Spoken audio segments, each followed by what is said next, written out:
Charlotte Motor Speedway. They're lean, they're mean, they're 5 to 7 horses, a man and machine. They're 4 wide before they start to slip and slide. The Coast to Coast Racing League 350A Modifieds, Pro Late Models, and the 360 Sprint Cars.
It's another Monday night, and we are starting to approach the home stretch in Coast to Coast Racing League action for the 2025 winter season. Welcome to Williams Grove Speedway here in Pennsylvania. Round 8 of the 10-race winter season. It's open 358 Rebels and Renegades action. Another edition of Monday Night Madness. We got a good one for you around the corner, ladies and gentlemen. We're glad you could join us on the Coast to Coast Racing Network. Marty Sakala with you alongside Brandon Dittmer. BD, we got a fun one set for tonight with 3 races left to go in the season. The points are tight all around. Yes, they are, and this track is going to be the difference maker in most of these guys' points championships. This is a very tough track. Getting to where you need to be is going to be very difficult. Absolutely. So we are ready to go for heat race number 1. Starlight has had some technical difficulties getting things going, but we're ready to go for heat race number 1. We've got about 28 cars with us tonight for Open 358s. Heat 1 brought to you by Gambler Motorsports, official team of the Coast to Coast Racing League. Here's how they line up. Mike Brewer on the pole. He's in the 390. Next to him, the Spider Monkey, Brandon Dittmer in the 83. Row number 2, Superman Kurt Schatzer in the 218. And Slide Job Isaac Salas in the 5. Row number 3, the Brute to Beast, Jeff Barker in the 513. And the General, Andy Patton in the 87. Row 4, the Bandit, Randall Dixon in the 011. And Bob DeGood in car number 7. Final row this evening for Heat Race 1 is Kelly Wheeler in the 110 and Bob Curtis in the 012. Take a look at the point standings here coming on into tonight. And again, it is a tight one coming on in. These are the points with 2 drops in effect. Again, 3 races left to go in the season starting tonight. We have the 1 week break next week for Speed Weeks. A lot of fun stuff here coming around the corner here, BD. It's top 4, all FTM. Clay Christopherson leading Anthony Morano by 3 points. Sam Bachman 11 points behind in third. And Scott Rayom 21 points back in fourth. Joseph Grandi rounds out the top 5. He is 24 points behind. A lot of exciting stuff coming up here with 3 races left to go. We'll talk about the schedule here in just a little bit. While we have it, let's talk about it. We got Williams Grove tonight. 2 weeks from now will be Lima Land. Champions Night begins at Charlotte. Champions Week begins at Charlotte. You don't want to miss out on that. All things here on the Coast to Coast Racing Network. Brandon, good luck to you in this heat race. Thank you, Marty. Well, if you're new to Coast Racing League action, we've got our heat races. Top 4 transfer in. We inverted the top 4 prior to taking the green flag, so that's why Isaac Salas, the quick timer, is 4th. Here we go for heat race number 1. Green flag waves. Here we go. Big stack up. Schatzer around the 218. Curtis and Wheeler also caught up as Schatzer turtled up onto the Tory tire. Meanwhile, this is the battle for the lead, side by side into turn number 3. Who's going to take the lead here on lap number 1 at the line? The answer is Isaac Salas, followed by Brandon Dittmer. Battle of the Booth Boys for the race lead. Mike Brewer following both of them, but Salas already from 4th to 1st in the span of 5 corners. Battle for second here is on. Brandon Dittmer, Mike Brewer, Jeff Barker following suit with those two as you're on board with the 513.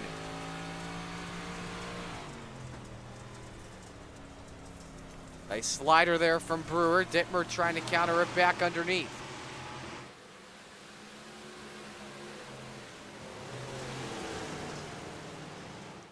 Up the hill goes the 83. For just a moment, Brewer capitalizing, moves up to P2. Gap between Barker and DeGood starting to close up. There's the 7 car of Bob DeGood trying to gain some momentum. Has to deal with, though, Randall Dixon, the bandit, in the race for P5. DeGood, remember, started back in 8th. He's already up to the 5th position, up 3 spots early. 3 laps to go here. Should be halfway home. 4 up and 4 down. Salas already with a big lead. 1 second the advantage over Mike Brewer.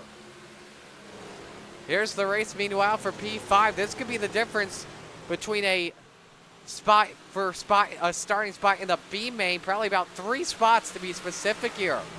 DeGood edges out Dixon as they bang door panels going into turn number 1. DeGood hanging on to his race car. Got some scrapes on the number 7 left side. And you can see him right there on your screen. That paint scuffed up just a little bit. And they bang once again hard, and DeGood pounds the wall off for turn 4. And so that puts the Bandit up to P5 with a little bit of no damage, I should say, on the right side. Now he tries to close in on Jeff Barker, a past Monday Night Madness winner, about half second back on the 513.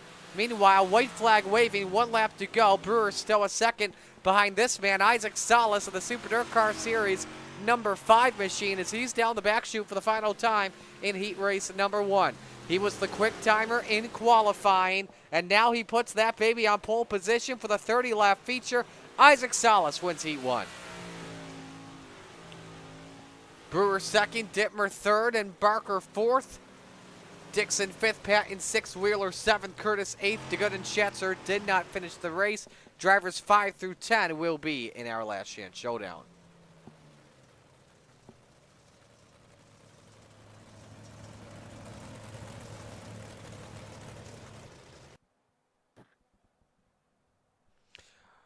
Moving things along here, we are set to go for heat race number 2 this evening, which is brought to you by Regency Home Inspection, proud partner of Brian Lawson and the Venom Racing team. The Magic Ant-Man on the pole, Anthony Morano in car number 32. Next to him, it's the 99 of Gavin Chatham. Row 2, Brian Dickens in the 122 and Sam Bachman in the 007. Third row, Craig Bristol, he's in the 093, and Bud Molyneux next to him in the 883.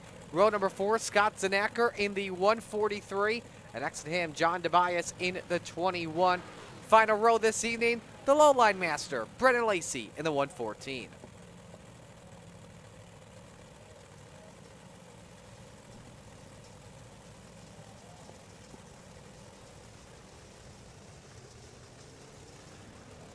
Got a bunch checking in here. Barry Wallace rooting for Mike Brewer. Kim Salas checking in, rooting for Isaac. And, oh yes, go Birds. Chad Cote, the Goose.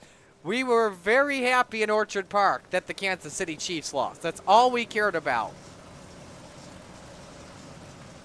So, but hey, a great win, though, for Jalen Hurts and the Eagles. Congrats to them on winning their second NFL championship. Hopefully the Bills can do it next year. That's all I can say. But man, just a dominant performance. I will brag here because I did Super Bowl squares for the first time ever, and guess what? I won in a quarter. I won in the third quarter, got my score right. So never a bad day when you win in a square contest, Brandon. It is we're green for Heat 2. Yeah, that reminds me. I gotta text my buddy and see if I won any squares in our little thing. But no, we got trouble already. Bristol contact. Collecting Brennan Lacey in the 114. Bristol has lost a tire. That could make the B main interesting later on tonight with knowing how fast Brennan Lacey is in a dirt car. Lap 1 across the line, led by Anthony Morano. Gavin Chatham, teammate, following suit in a brand new paint job on the FTM rod. He's looking for the race lead. High, wide, and handsome off turn 2, BD. Yeah, these FTM boys are not going to give each other a single inch. They are going to be rough and tough, but they're going to be nice and clean too. It's an interesting little combo. Chatham drafting with that 32. Something unique you could do here in Knoxville, kind of like a little bit at Williams Grove, kind of like you could do at Knoxville. Try and get a little slipstream, a little bit of draft off the driver in front of you with the long straights we have here at this racetrack. But then you got to be pretty heavy on these brakes. Yeah, it's interesting. You mess up a little bit on that corner, you lose so much on the straightaways. You've almost got to be perfect. And Anthony kind of running a lower line. He's kind of making it work a little bit right now.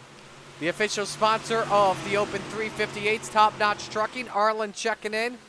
Enjoying Isaac's run, keeping up from Gramps. On board with Sam Bachman as he tries to thread the needle. What a good perspective he's got going on. Side by side with his teammate for second. He may have nipped him at the line, better by 1/10 of a second there last lap. Yeah, got him at the line by 0.006 of a second.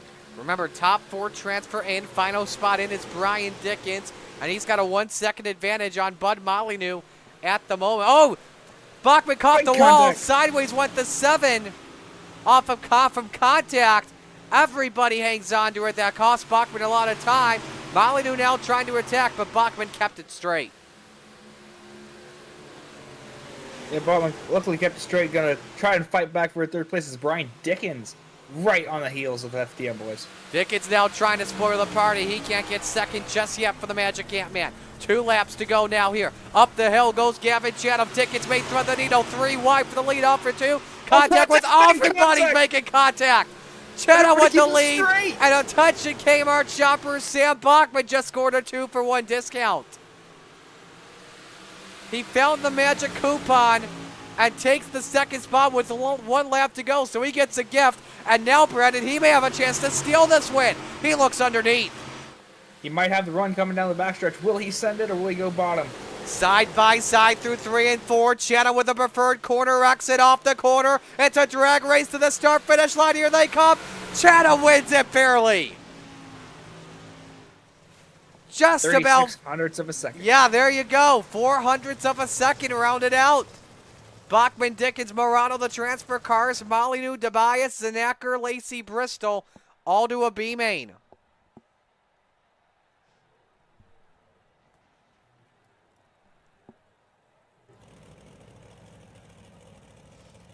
B main time Heat 3 brought to you by Maurer Farm Management.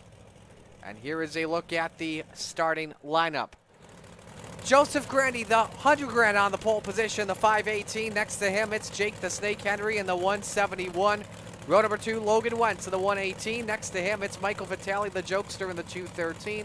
Row 3, Dan McLaren in the 88. Soupy's next to Puck Clay Christopherson in the 051. Final row, Harold Klump in the 2 and Randy Shreves in the 56.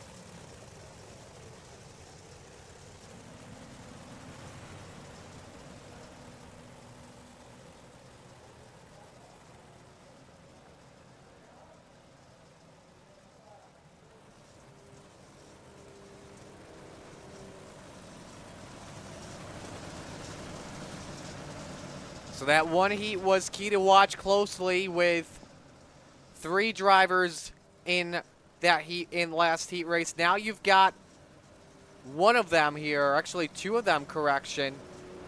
Grandy and Christofferson. And Putt Putt did not have a good qualifying run, Brandon. He's starting 6th as we're coming to the green for heat 3. He might be starting 6th, but it'll not take him long to get back up front. No, it will not. Heat 3, green flag. Ooh, contact! Vitali.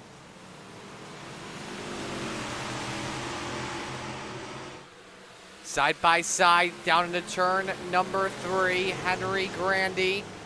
Up the track goes Grandy for just a moment. He's trying to get the bite off for turn 4. Henry clears and leads lap 1. Here comes Logan Wentz, that 118, trying to take away P2. Send it on the outside of Grandy, hoping for a run down the backstretch. A little bit of contact coming out too. McLaren in that 4th spot in the Venom ride, trying to close in on both of them.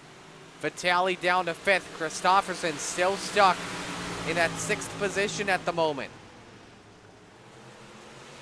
Everybody staying single file on the outside. That's the line you want to go.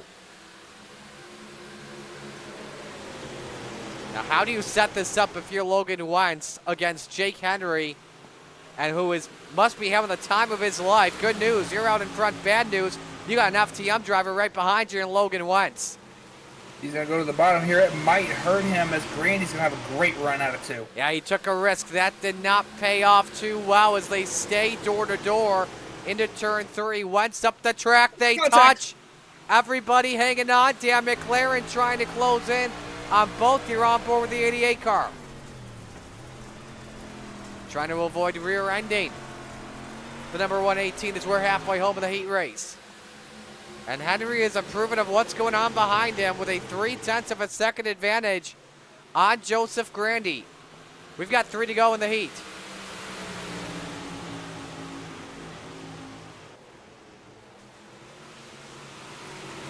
Grandy's got to run out for turn number 2. Henry may not have covered the top well. He just barely shuts the door. Oh, Grandy looking for a run as he diamonds turns number 3 and 4. Can he use the slider line in 1 and 2? They stay side by side. Grandy tucks it back in line. What is it going to take for this 518 to get past the 171? He's going to need a mistake, but unfortunately with Logan Wentz behind him, he's not going to have much of a chance to make a nearly move. made contact. Went onboard cam there from Jake Henry on the rear end. Could it also take a slider possibly? White flag waves, 1 lap to go. Grandy tucks it in line for right now still. Now Henry's got a tough decision going into turn 3. Does he defend downstairs or does he ride the top? We'll have to see. Grandy though right there. Henry leaves the bottom for 100 grand to use. They're 3 wide and 3 and 4. Wentz trying to go 2 for 1. They're side by side. The Snake takes the win in heat 3. And what I think may be his first heat win in Monday Night Madness. Heck of a heat race right there. Good for Jake Henry. Well done. And so now, ladies and gentlemen, it's B-Main time. Here is the lineup for our last chance qualifier. Is on the pole, it is Randall Dixon, the Bandit, in the 011. Next to him, Bud Molyneux in the 883. Row number 2, the Jokester, Michael Vitali in the 213. And the General, Andy Patton, in the 87. Row 3, John Tobias in the 3, doing it for Dale. Next to him, Putt Putt, Clay Christofferson in the 51. Row 4, Kelly Wheeler in the 110. And next to him, Scott Zanacker in the 143. Making sure Kelly's all good to go. Saw the wheels moving left and right. Didn't know if he had a controller issue or not. Running off the top 10, Randy Streves in the 56. Bob Curtis in the 012. Row 6, Craig Bristol in the 093. And Harold Klump in the 2. Row 7, Bob DeGood in the 7. And Brennan Lacey in the 114. And rounding out the grid, you've got Kurt Schatzer in the 218. No call for Brennan Lacey, so I wonder if he's going to hope for, remember, top 12 transfer. He's hoping for 2 to wreck. Actually, no, 3 to wreck, and he makes it in. Brennan Lacey has left the server. So he's calling it a night on his 358s. He'll be getting the sprint car ready for Renegades tonight. We'll go 1 extra lap before the green. It looks like one more is disconnected. The 099 of Glenn Sharp. So 2 people out of this B main already. Sharp, do not believe I actually saw him on the entry list this evening. He was entered. He never. It does not look like he ever came into the session. That's probably what it was. That's probably why I saw a 14, then a 16.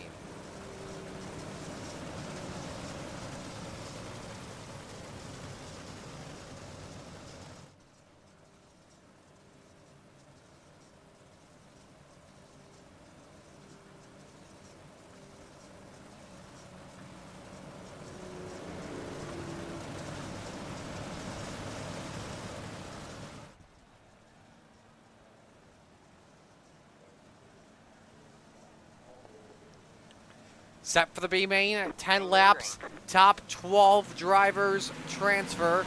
Green flag is out. We'll focus on the 12th place car after lap 1. Dixon gets a good jump off of turn number 2. Molyneux and Vitale side by side for the runner-up spot. John Ooh, DeBrice look at sends this. it in. And leads Big to a wreck. lot of drivers involved. Patton, we've wadded up a bunch of them. Who makes out of this clean? Bobby Good in 12th. Clump up in the wall. Everybody hanging on for dear life. Sinacker is out of it.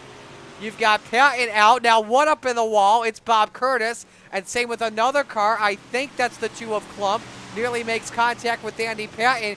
Clump, though, still in for right now. Curtis, though, may be out of it. No steer. Clump is trying to race without a left front. I don't know if that's a smart decision, though. Especially with how slow his car's going.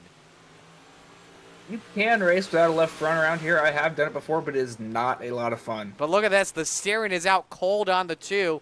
Harold needs to put that car into the pits. Scott Sinacker behind him. He's got all 4 wheels on he's the in the car. wall. And Clump still trying to fight for his life here. And I think he may be pulling it off. Yep. He's got to stop. He's got to stop. He's pulling it off to be safe than sorry. No, what are you doing? Oh. That's not the safest move there. Now he pulls off. Kind of pulling off. Clump, though, still in the show for right now. And right now with that, it says he's nearly completed 3 laps. So that kind of helps him out just a little bit. I wonder if Molyneux and Curtis realize they need to get their cars back out on the track as soon as possible. We also have Andy Patton, who's towed his car to the pits. That could make things interesting as well. Here's a 3-way for 5th. Shreves, Bristol, and Schatzer. As it is showing on the sheet right now, it is showing Bud Molyneux in that 12th and final position. Oh, my.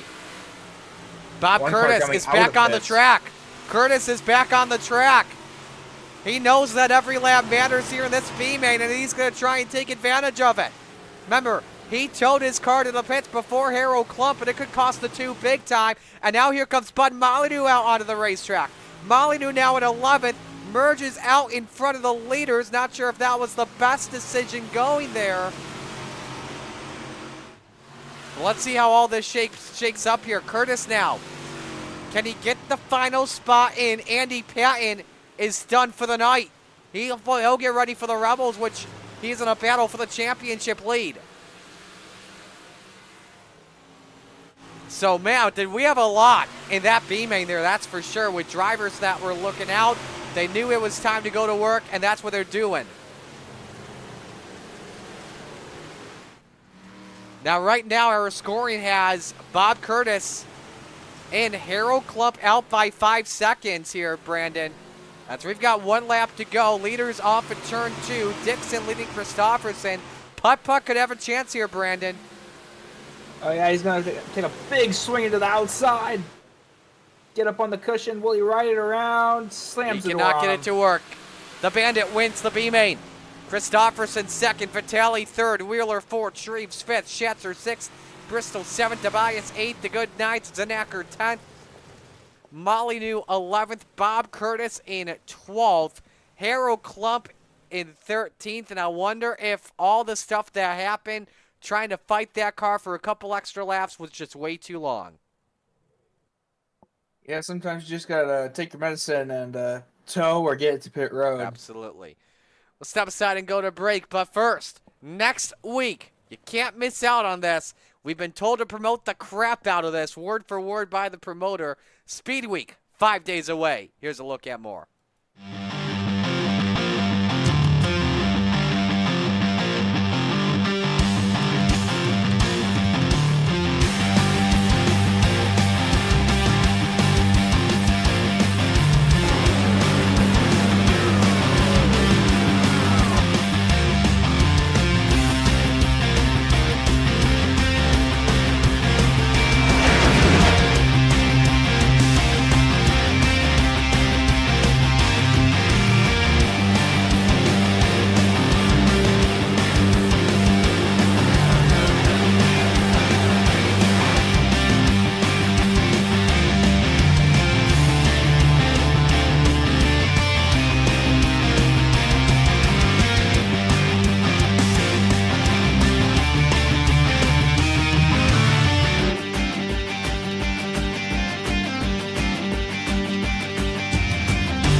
Don't miss out on that. All begins this Sunday. UMP's at Fallujah, GT3's at Daytona on the road course. The Rolex for $24. Roger should put a Rolex on the line, a Temu Rolex to say the least, or because it would cost $24, right?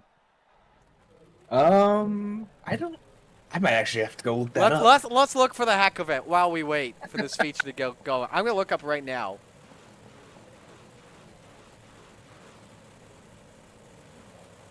How much a Rolex off a Temu would cost? It doesn't say. It's all just books.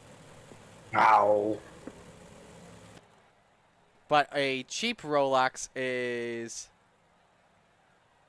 $2,800, but it's used. So anyway. Oh, pocket change, right, Marty? Yeah, that's pocket change. I mean, I have an Apple Watch, but that's my Rolex. So all right, let's move on. First feature of the night. Let's meet the field. Give you your starting lineup. On the pole, slide job, Isaac Salas in the 5. Next to him, Gavin Chatham in the 99. Row 2, it's Jake the Snake Henry in the 171 and Mike Brewer in the 39. Row number 3, it's Sam Bachman, he's in the 007, and Joseph Grandy in the 518. Row 4, the Spider Monkey, Brandon Dittmer in the 83, and Brian Dickens in the 122. Rounding out the top 10, Logan Wentz in the 118, and next to him, Jeff Barker, the Bird to Beast in the 513. Row 6, Anthony Morano in the 32, and Dan McLaren in the 88. Row 7, Randall Dixon in the 011, and Clay Christopherson, putt-putt in the 51. Row 8, Michael Vitale in the 213, and Callie Wheeler in the 110. Row number 9, Randy Shreves, he's in the 56, and Superman Kurt Schatzer in the 218. Row 10, Craig Bristow in the 93, and John Tobias in the 21. Row 11, Bob DeGood in the 7, and Scott Zanacker in the 143. final car on the grid this evening is Bud Molyneux in the 883. And update here, Jake Henry has a feature EOL this evening, so that's a tough break. Supposed to start third, now we'll have to start 22nd. John Tobias, Bob DeCurtis, no call for them to grid, but have a feeling they'll start from the pits. Who wins, Brandon? Your pick. Oh boy. You know what? Give me one of the newest members of FTM. Give me Brewer. I like it. I like where you're going. Give me the 99 of Gavin Chatham, because I don't trust a blinking car. No offense, Isaac. Love you, babe. All right, good luck, Brandon. Thank you, Marty. Time to shake and bake. For the first time tonight, Steve King Foundation Pace Truck on pit road. Salas and Chatham bring us to green. It's time to get it on.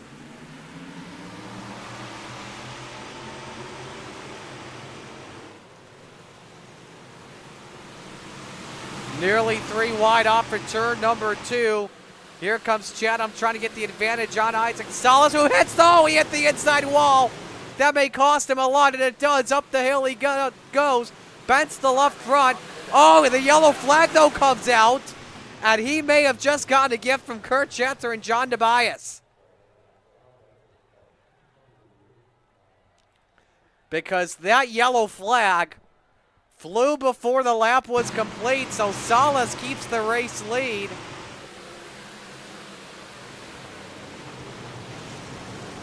Contact with Randy Shreves, in the wall he goes. Pulls her to a stop. And he can definitely, and Isaac can definitely give Kurt an extra Christmas card this season. We had something else with John Tobias, apparently, we're hearing.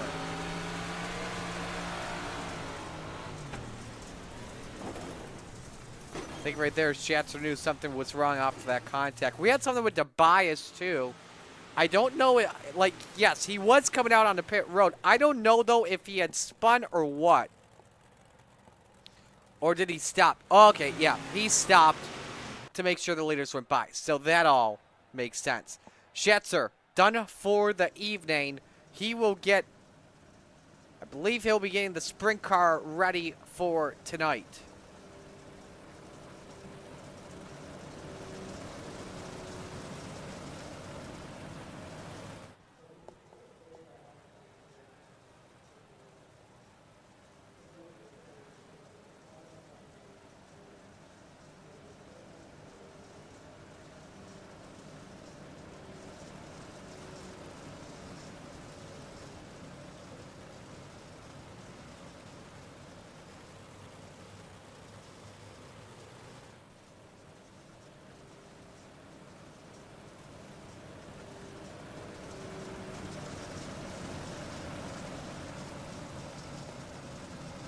So we're wasting no time coming back to green.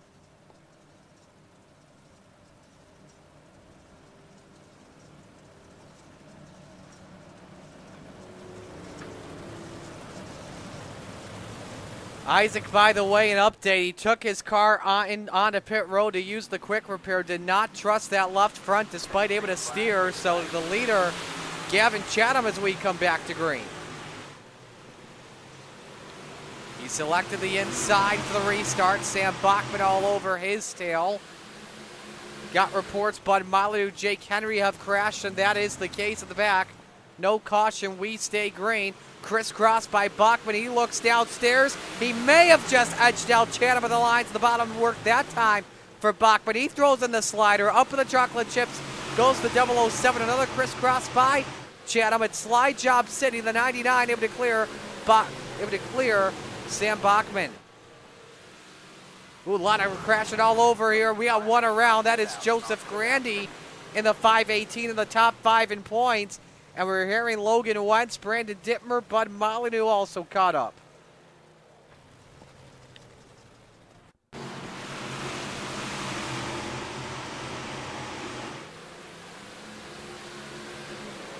Ooh, just hooked Grandy. In the wall he went. And what happened in front with Dittmer, I'd like to know. Was it just a chain reaction of things? Dittmer's right next to Grandy. So after that contact, oh yeah, it was a chain reaction. He did get into the 83 car, and man, there's some more contact after that. It's like bumper cars. On board with the Spider Monkey. Yep, you see the hook there. Great camera angle providing that.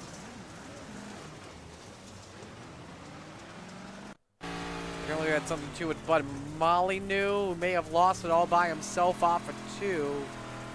Or he may have been slowing because of the yellow. Yeah, that was the case.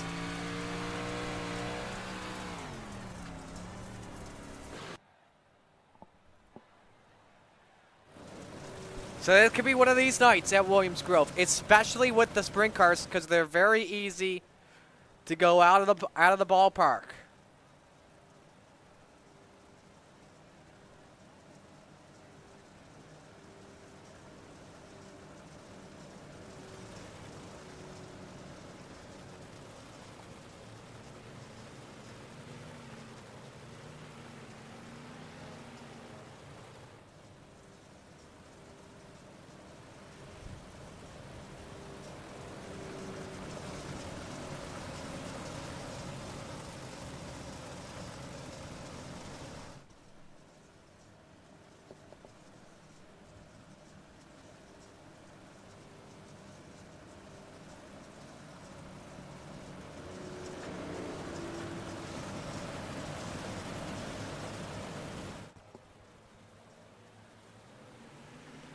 We are back to green. Green.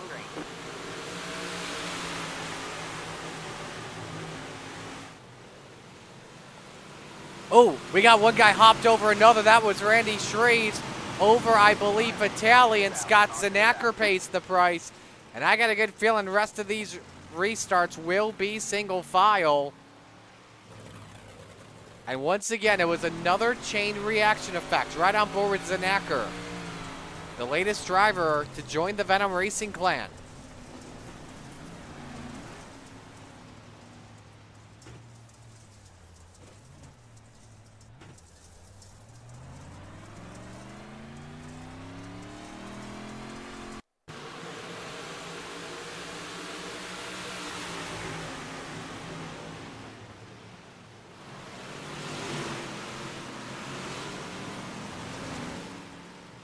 Yeah, you can just see how that all went down from the perspective of Zanacker. Randy Shreves hopped over Michael Vitale.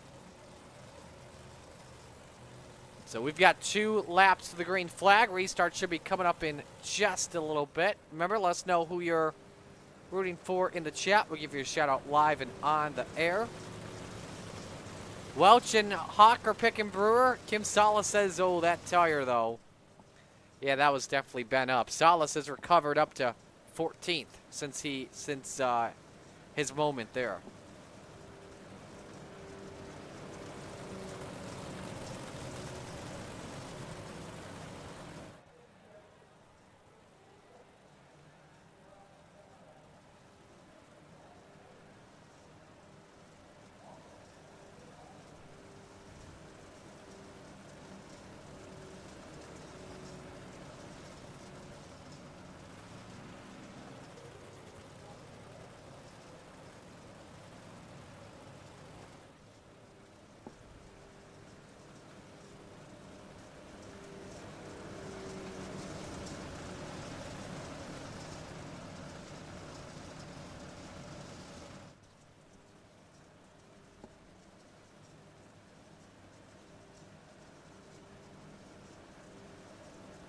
All right, so the call has been made from the tower to go single file for the rest of this race. Back under the gas, we go for the restart, and Chatham gets a great launch on Bachman.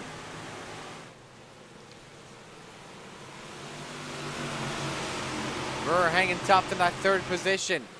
Morano trying to chase down Dickens for P4. Ooh, Brewer, he hit the inside wall just like Salas. Oh my goodness! Kelly Wheeler catching some airtime and he's upside down. Nope, check that. That was Randall Dixon in the 011. That took a very wild ride. And how that car is still going, I don't know. But that has got to be damaged big time.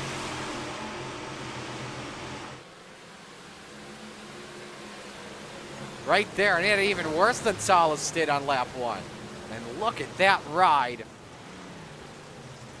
You see Bristol also caught up.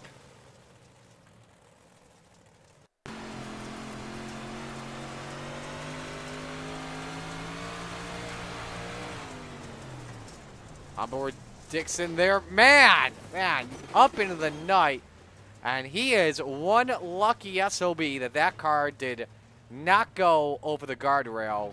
And that he is able to, like, you see the right front, though, how loosened it is. He was trying to get that car back into the pits. And he is still driving that puppy. Dixon able to get that car on pit road to use a quick repair. Took a lot of time to do it, but better than having to get towed and go a lap down. That's for sure.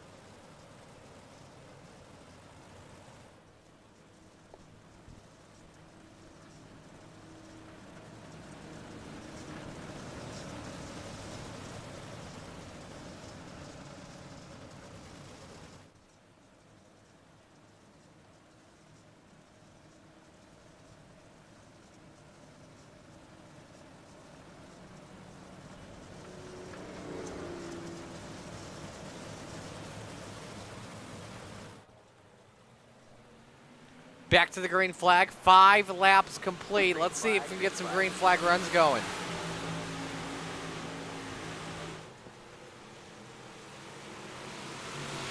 Top 3 staying single file. Anthony Morano trying to get the bottom cooking. He's very good at the bottom here at Williams Grove Speedway, that's for sure. And he nearly forced it 3 wide underneath Brian Dickens. Dickens trying to grab that second spot from Sam Bachman. He had a good run last week as well in that 122 car. I wonder if that new scheme has given him some good luck lately.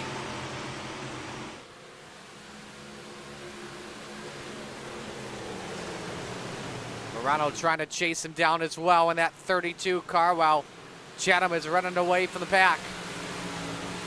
Christofferson up 9 spots in the 5th. Right now, your biggest mover on the track. McLaren and Barker do get it for the 6th position. And look closely, and you may have seen him in the background of your screen. Actually, hold the phone. We are 3 wide. McLaren, can he get around putt-putt here? He can. He's up to 5th. And you may have just caught a glimpse of him right there. Isaac Salas is up to 9th. Only took him a couple of laps to do that. He's having a good run right now. Bachman's caught up to Chatham, just ran the quickest lap last time through at a 21:09. He cut it down 700ths that last time by. Actually, check that. He cut it by a 10th and a half.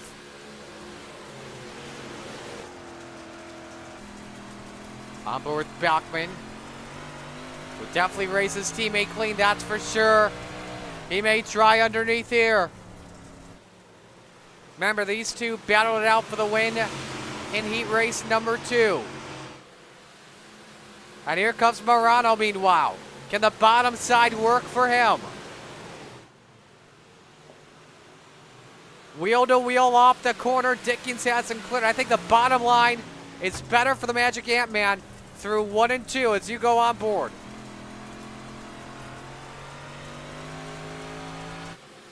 He's got Dickens to the advantage for right now. Beautiful slider by the 32, and he's got P3. Just as long as he gets it at the line. Meanwhile, back up to the front. Bachman still on the bumper of Chatham, and it's an FTM podium sweep for right now. And here comes McLaren, who may have the fastest car on track. Let's pull up the 5-lap average for the first time tonight and show you who's got the better race car.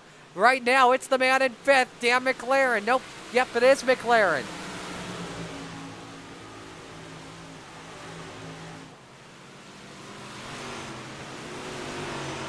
McLaren's got something cooking underneath that Venom Racing engine. And now he's trying to chase down the Magic Ant-Man.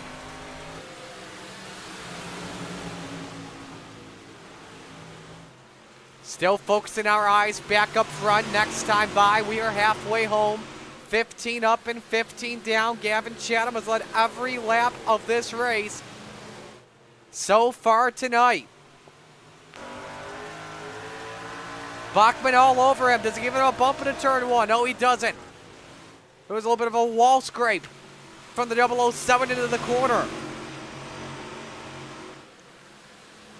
You look back at third as well. Morano still in a good battle with McLaren for the bottom step of the podium. Here comes Bachman. Now he looks underneath in the 99. Does he throw it over the slide jump into turn number one?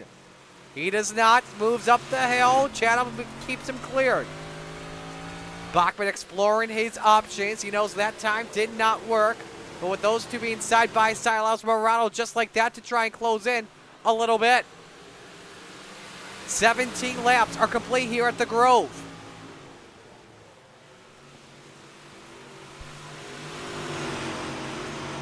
Remember, Bachman has been a battle in points. Was 11 behind Christopherson. Morano was 3 behind. We will likely have a new points leader by the end of the night in the 32. Does Bachman try it once again, or will we try the bottom in 3 and 4 this time? Remember, Morano very good in 1 and 2 downstairs, and he's trying to make it work. Let's see if Bachman tries it. Nope, he keeps her up top. Hoping that 99 car makes a mistake. Now he diamonds downstairs. Great exit from the 007, but Chatham still leads with 11 to go. And the yellow flag waves. We got Bud Molyneux around, and I wonder if that's the yellow that Morano did not want. Ooh, Molyneux ramped over the 3. Dittmer ramped over Molyneux, and look at all the damage the 883 car had, and no steering one bit. Without question, cannot get that car cranked all the way down. Now look at that ride. Man, right front shattered up. That you see this, the control arm completely off of the tire. It's just the tether that is keeping it connected. Well, now this could make things interesting, that's for sure. Back to that 5-lap average. Now you see that long run was where we saw Morano have the advantage. Could the short run be where Dan McLaren has the advantage? We will have to see what happens. Don't forget Rebels coming up next on the Coast to Coast Racing Network.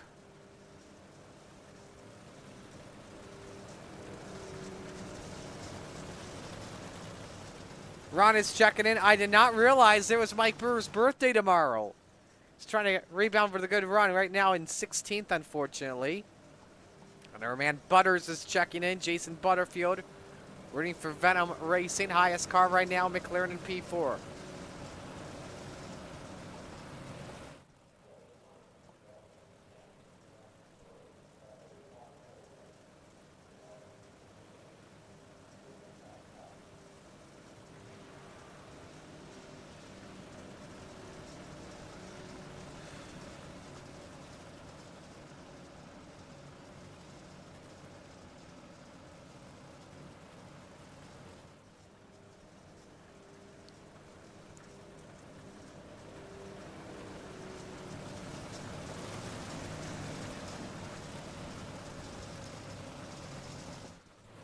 Alrighty, restart time with 10 to go. We are in the witching hour of the first race tonight.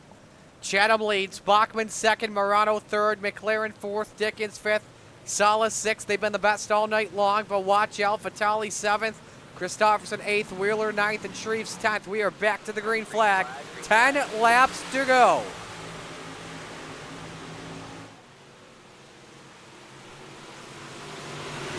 There goes Morano, first driver on the bottom without question.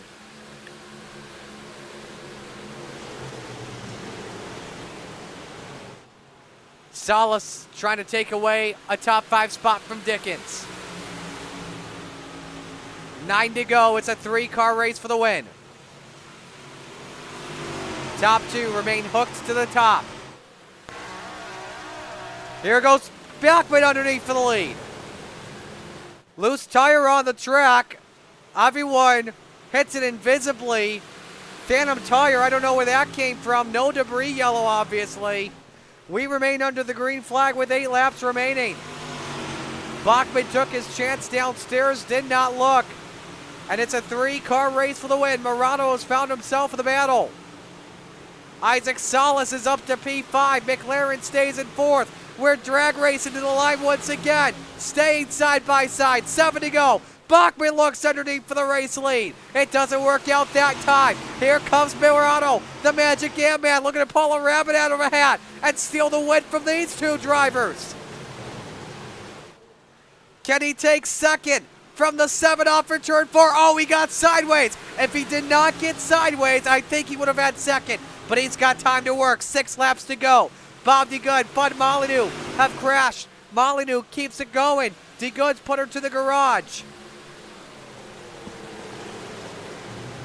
Bachman following the line of Morano. He knew it was time to go to work downstairs.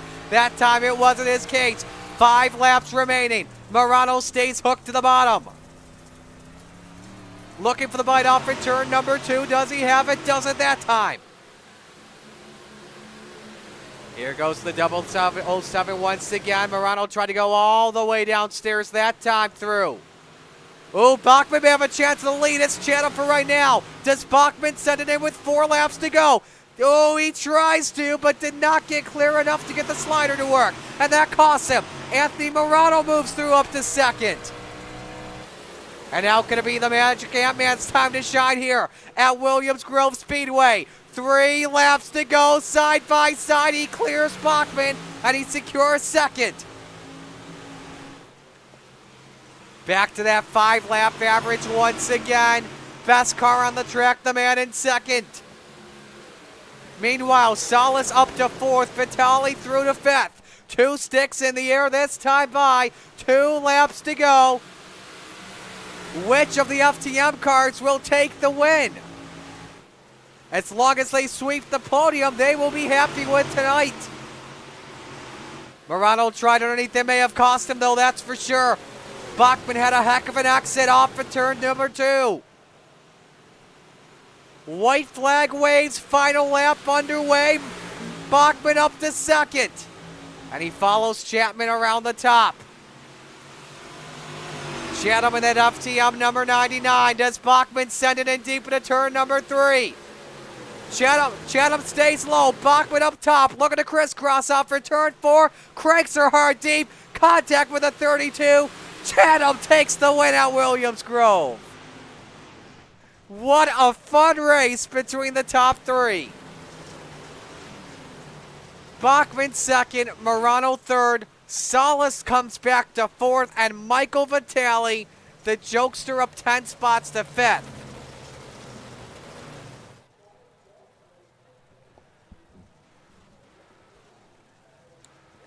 After a rocky start to this one, what a pair of long runs we had to finish that one off.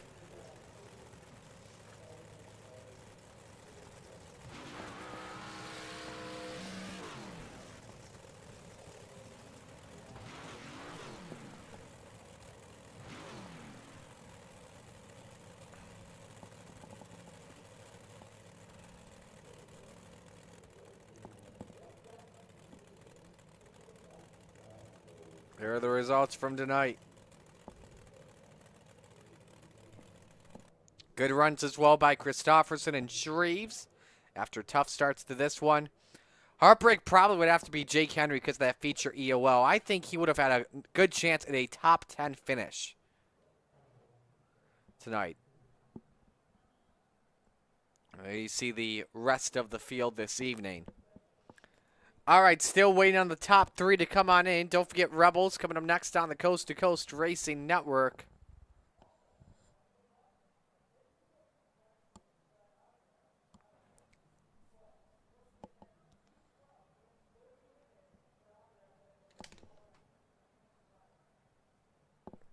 And we've got the third place finisher. We'll waste no time and bring him on in. Anthony Morano. Ant-Man, we know. Up. He just It's said, different now. yeah, it's different now. He's now the one falling in love with Isaac Solis whenever he scores a quick time. Like tonight. All right, That anyway. was horrible in qualifying. My God. Anyway, what a run, up 8 spots tonight with the bottom.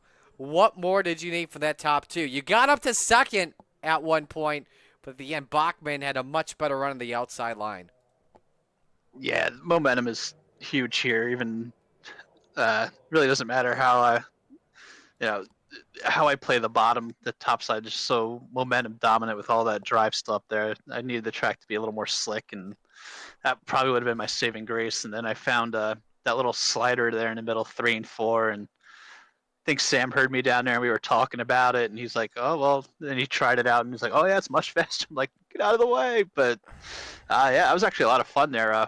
With me, Sam, and Gavin, moving around and trying each other out, see what we got. So, it was a good race. I mean, we swept the podium. That's a huge thing for the team here. Gavin got, I think that's his first ever Open 358 win. So, hats off to him. And Sam ran. We ran a good. That was a lot of fun there. I thought I was gonna have something at the end there. Come out of 4 and got close. And yeah, we'll take third and move on. Who do you want to give shout outs to? Give big shout out to my wife Sherry, the boys at FTM, Super Dirt Car, Hi Mom Lens, Swan Speed Shop, DJ Sim Shop, Extra Installation, Casper Flagstone, MDI TV, GripPack.com. It's Top Notch Trucking, I believe, for the 358 Opens. Marty, you for doing a broadcast. I'm running Coast to Coast. Alrighty, man. We'll let you go. Great job tonight and a heck of a run. Thanks, Marty. Anthony Morano finishing third. Sam Bachman. Let's get him in, finishing second. Hang on, what was that soundbite now? That was a whip. Oh, that was a whip? Okay. You were trying so many things out there. What were you looking at from your perspective? Obviously, Chatham was keeping the top going. What were you trying out to try to pass him? I was trying to get a good run in 3 and 4 so I could throw a slider on him in 1 and 2, but every time I'd get a little bit to his door, he'd just get that run on the top side and get a good run, and I just didn't feel pretty comfortable throwing a slider in 1 and 2 on him, so yeah. Is it just that tough to throw a slide job when the track is slick like this one here? Yeah, and then I mean, you just never know. I mean, he could get a really good run, and then all of a sudden I just take us both out, and I wasn't trying to really do that. Well, hey, great run for you, though. Who do you want to give shout-outs to? All the boys are at FTM, Gunnar at Swan Speed Shop. He's really been working hard for the dig. Dean over at Super Dirt Car Series, Expert Installation, Marty you for broadcasting, and Coast to Coast. Alrighty, man. Great job on the run, and best of luck during Speed Weeks next weekend as well as Thursday night. Alrighty, thank you. Sam Bachman finishing second. All right, I'm going to be quiet here and see if Chatham has a soundbite. He actually doesn't. Wow, I thought FTM was doing this regularly by now. But anyway, Chatham, believe this is your first Open 358 win, correct? I don't have SimHub up right now. No, this will be the first one, yeah. This is the first one. Well, congratulations. How's that one feel? It feels pretty good, but I had no business winning that race. There's a lot of guys, Sam and Anthony, that were much faster than I was, and I was probably holding them up more than anything, and I was probably like a 5th to 6th place car. But we had good track position, which was huge, and unfortunately Isaac had his misfortunes, which then opened the door up completely for us to take the lead. And but this one definitely dedicated to the FTM guys. They sit there to help me left and right in these things, and I wouldn't be talking to you in Victory Lane tonight if it wasn't for them. So I got to give a big shout out to them and a big thanks to all those guys over there to help me out with this modified stuff. Not my cup of tea, and we definitely stole one tonight, but it feels good, and we'll definitely take it. I'm trying to remember, Brandon. Didn't I pick him to win? Yes, you did. All right, there you go. You're welcome, Gavin. You're welcome. Well, start picking me more in these modified races, Marty. Maybe it was my good luck charm, but man, it's been a pretty good season so far. We got that Renegades win and now this, so we're definitely living on cloud 9 for sure right now. It feels good. What do you expect later on tonight with the Renegade? Oh, track's gonna be slick. It's gonna be tough. Pro. I want to say you're gonna be rolling the bottom. The guy who's gonna win the race is probably gonna be rolling the bottom, but I don't know. It just depends on how many cars show up tonight, and we'll see. I know there's a lot of good guys who run the top really well. But you'll probably find me around the bottom of the night. I think that's will be the place to go. But it'll be slick. It'll be tough. And Williamsgrove is always a tough track. But it should put on for a good race. We appreciate your time, man. Thanks for giving those shout-outs. And best of luck later tonight, and enjoy this win. All right, thanks, guys. Appreciate it. Well, hopefully we're talking to you again in Victory Lane tonight. Absolutely. Gavin Chatham, first time Open 358 winner. We're going to step aside and go to break. When we come back, Rebels action on the Coast to Coast Racing Network.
It's time for another edition of RSN Trackside, powered by Bob Johnson Auto Group on Rock Sports Network. Gets on the champion, trying to be a bit of a hiatus, so let's get. Tonight when we talked about it.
Outpouring of love was amazing. These dollars had come together to support us, and we realized no, we didn't want to use them for us. We wanted to use them to help others. The foundation has done so much for so many people. It helps any family that has somebody, whether it be a crew member or one of the drivers, that get hurt. We can help them to get through the situation. I was injured in a non-wing sprint car accident that broke my neck and left me with a spinal cord injury. I was in the hospital 8 months, and that got really, really expensive, so having that extra help to help push me and my family forward was a big deal.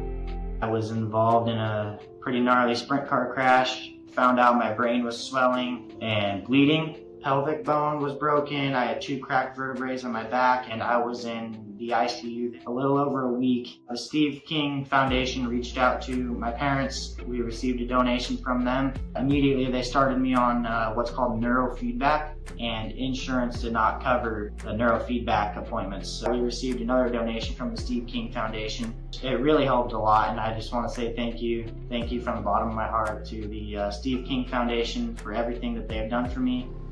This last Sunday, I got to turn laps in my modified here. That was my first laps back in a race car since the accident, and I truly believe that if it wasn't for the Steve King Foundation, I wouldn't be able to do that or be where I'm at today. Yes, Steve's death is the reason the foundation exists, but it's Steve's life, and it's the lives of racers everywhere, is the reason we're able to do the work we do.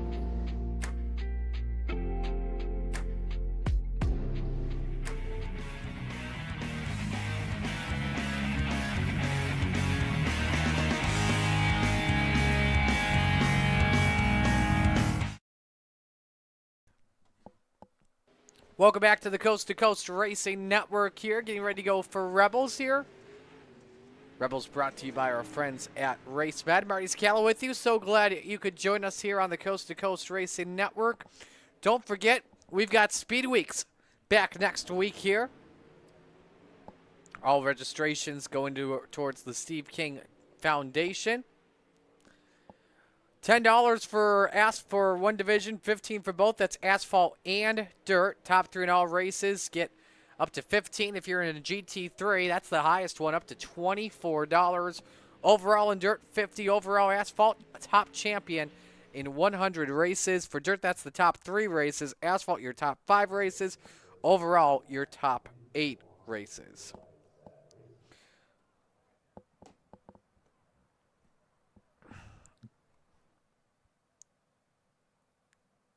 It's open to all Coast to Coast members and all members that have under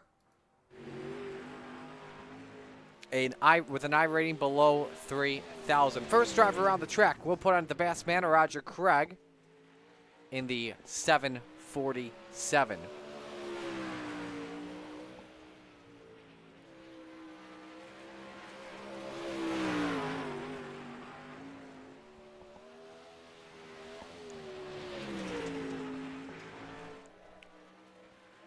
Time's loading up here on your screen. Who will set the bar here in qualifying? That's the Bassman, 1846. Joseph Grandy the top, 1810. Andy Patton second, 1815. Cale Bixler third, 1816. Greg Parmalee fourth, 1835. Devo goes quick time at 17:8:58. Great lap for him. Here comes the general across the start-finish line. More laps coming. Grandy up to second, 17:98. Cale Bixler up to third after lap 2. Second lap time for Devo, meanwhile. Slower, but quickest in 8:17:86. A couple more drivers finish up their laps. Here's the captain, Gary Taylor, in the 34. That's between him and the Goose, Chad Cote.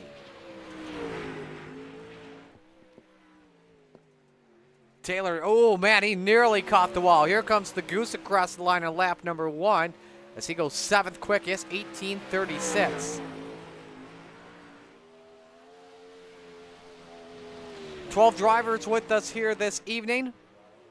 Oh, he may have caught the wall there in turn number 4. That's going to be very close. We'll see if they caught it or no. Oh, they didn't catch it. Up to third, 17:98. And it's Davi Ross, the quickest in qualifying. Good lap for Devo there with a 17:86, just over a 10th quicker.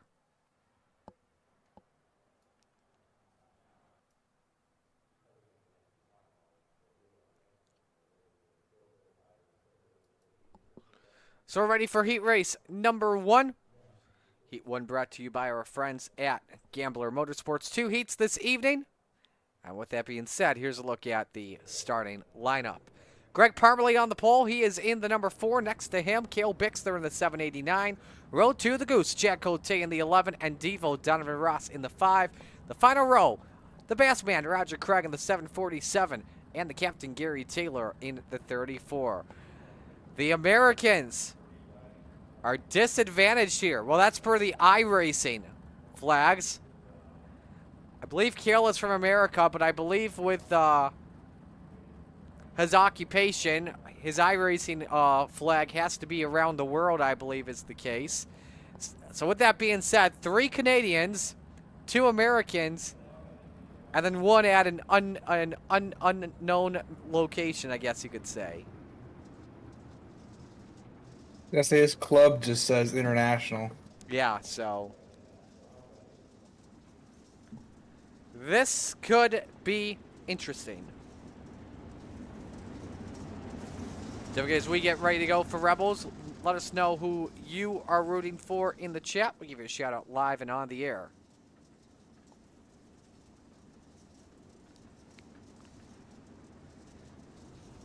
Dylan DeWert checking in. Definitely enjoyed that race.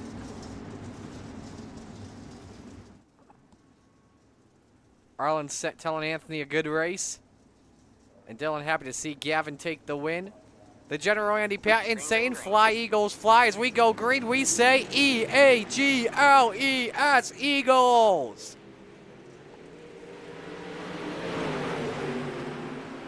Off for turn number 2, Greg Parmalee, the race leader. Cale Bixler up to 2nd. Chad Coche trying to look downstairs. Devo trying to show his nose underneath as Roger Craig catches Cale Bixler. As the Canadians go to battle for 4th. Tough break there for Cale, who we expected to see perform pretty well this evening, Brandon. Yeah, Cale's been kind of getting fast. Oh, as Devo goes around. Oh, no. Was started 4th, and now that may have just been in the dust. Luckily, everybody makes the show regardless. And so Greg Parmalee hanging on to this race lead for right now here. Brandon Bacote is going to be very quick here in these next few laps. Cote is not going to let off one bit. He is going to go up and rip that cushion. He is going to track him down.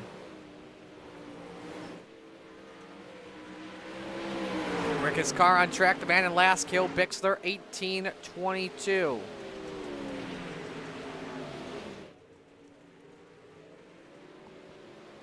And Cale's got to run in that 11 car. He will have a chance to take away this win. Rips the chocolate chips in 1 and 2. And they're side by side. Cote again on that top shelf where Mama hides the cookies. Parmalee tries to slam the door. Cote, though, with the big run. The good exit by the 4 car. He hangs suit with 3 laps to go. Oh, boy, that is tight. What a move for the Goose.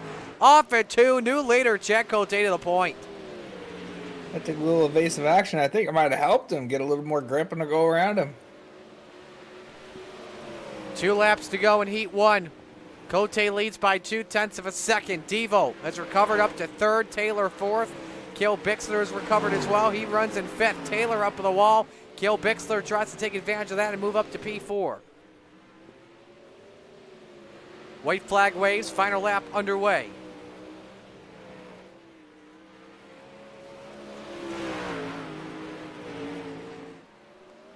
So it's Chad Cote, who has been snake bitten in these last few weeks, legit snake bitten. Starts on pole this evening for the Rebels division. Parmalee 2nd, Ross in 3rd, Bixler 4th, Taylor 5th, and Craig 6th.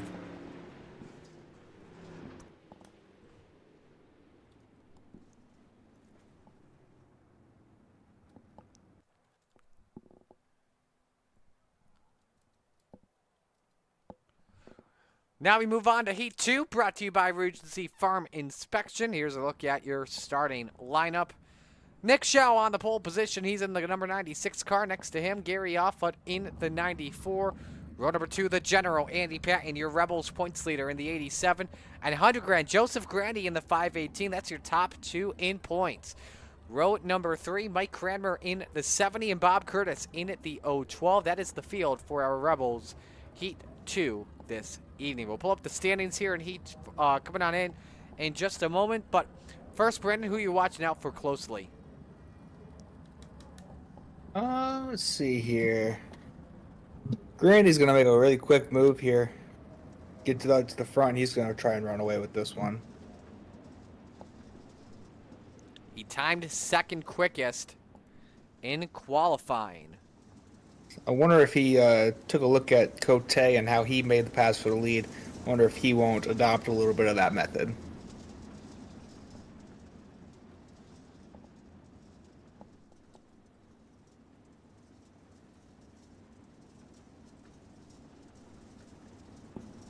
Take a look at the Rebel points coming on in again with 2 drops in effect. Andy Patton with a 24-point lead on Joseph Grandy coming on in. Roger Craig third, 25 back.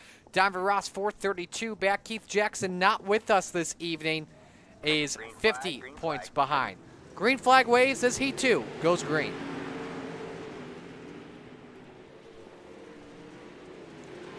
Look at Joseph Grandy. How high can you go up to the attic? Underneath for second. And he wants that lead on the general. How about this? Row number 2, each up 2 spots. Patton leads lap 1, Grandy second. Shellen third and off for fourth. Patton using the middle to low groove. That may bite him though. Look at how quick Grandy is. Wasting no time looking for the race lead. Yeah, he sure did. Watch Cote as he went right up there. Using that banking off 3 and 4 to try to get a run down front stretch. And now he tries to grab the slipstream off of Patton to set up 1 and 2 here. And that helped him out for sure. They're wing to wing into turn number 3. Does Patton slide up? He knows Grandy's right next to him. Your top 2 in the championship. Bad exit for Joseph Grandy, who I think actually clipped the wall in turn number 4. But he's got a lot of time to work with here, Brandon. Yeah, that. And he didn't need a lot of it. Ooh, baby. Out of 4, there's a big pile of slick there, so it's really hard to get traction off of it. I think that's what's affecting Grandy a little bit. All he needs is a very good 1 and 2. That's what he's getting. It's just 3 and 4. He just needs to be a little better at. But I think that 1 and 2 was just a bit perfect. They stay wing to wing. No, low side is better in 3 and 4. The top better in 1 and 2. 3 laps to go. Patton has the advantage where the place is right. Sorry, Andy, I jinxed you. And now you see Grandy go to the bottom side to make sure that Patton does not get a run on him. 2 laps to go. Look how quick that lap was. 18:10, 6/10 better than anyone else at least on this track. Wow, that is incredible. And he'll have the preferred line when we take the green flag this evening for our 30-lap feature. Without question, he'll easily be a contender for a win and a top 5 spot to move up to Renegades this evening. Checkers wave. Joseph Grandy, your Heat 2 winner. Patton second, Shell third. Offert. Where is he? He's in 4th. Here comes Mike Cranmer now to finish in 5th. Look at this. Grandy smoked the field tonight. Good gosh. Alrighty. Rebels feature coming up next. But first, a look at what is coming up next week with Speed Weeks.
Yes, be there.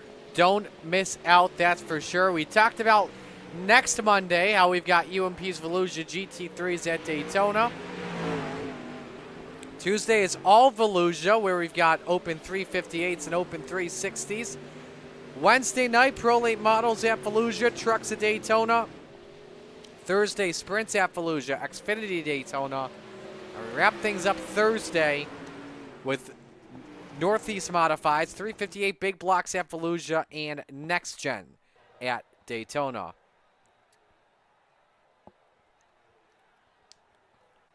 So we're ready to get things going here. Let's meet the field and give you the RSN trackside starting lineup. On the pole, the Goose, Chad Cote in the 11. Next to him, Joseph Grandy in the 518.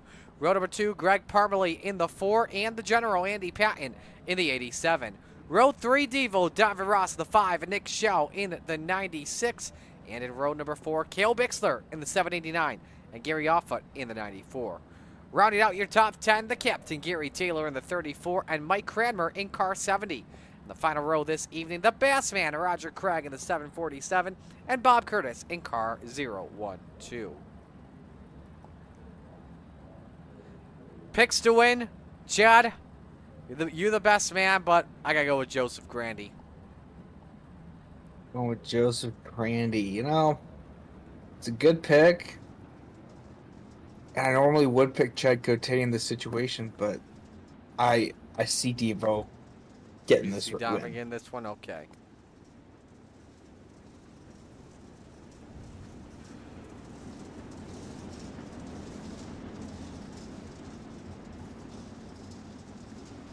I wonder how much of that high side in a 1 and 2 is left after warm-ups. I have a feeling they went up and absolutely ripped it. We'll have to see what goes down, that's for sure. Let's know who you're rooting for in the chat, your pick to win. Don't forget, just under half the field here tonight is eligible to run Renegades pending IL. Top 5 get the transfer up to the greatest show on iRacing.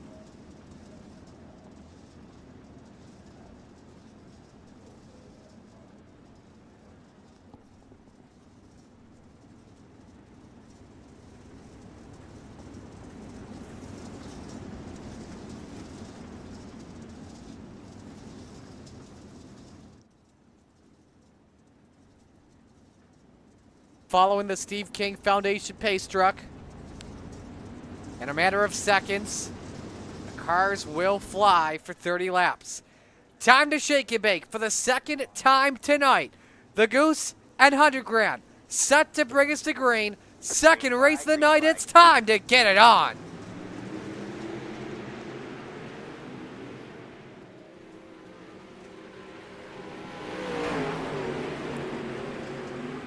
Good start for Grandy in the 518. Cote up to second. Andy Patton looking downstairs for that runner-up position, but off at turn number 4, it's 100 Grand leading lap number 1. Good race for 4th here.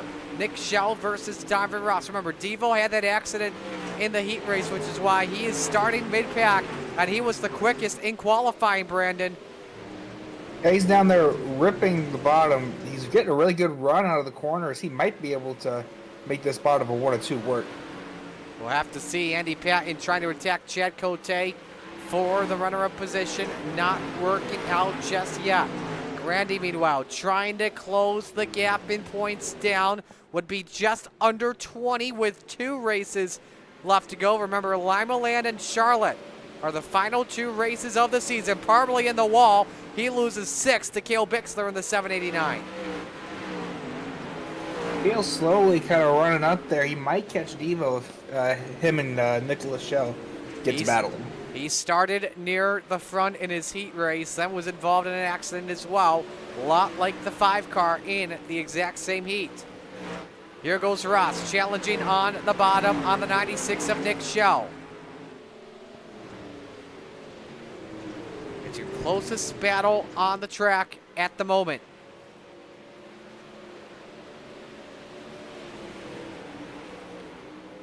Meanwhile, Grandy is dominating this one early. 5 laps in. a sixth of the way through. 1.3 second advantage on the Goose, Chad Cote. He's absolutely let it hang out, not holding anything back, but he's got to be careful in case this thing goes. We got trouble off for 2. Bob Curtis went around, keeping the car going. No yellow. May need to bring it to the pits. Yellow flag now waves. This time we got another one. Roger Craig went around, and I think that car may have gone over. Couple of replays of the Malcolm's replay, and it has to do with these two, I believe. Curtis gets sideways in front of the Bass man. That sends Rogers sideways. Curtis up in the air. Luckily keeps the car going. We didn't get the rest of the angle. Nice wheelie from Bob Curtis, taking a page out of Dean Reynolds' playbook. Looked better than Brandon Dittmer. Oh, hey now. So Roger damaged the left front. He doesn't know it until there. Which is where he knows he won't be able to get that car into the pits without a yellow. And without a tow.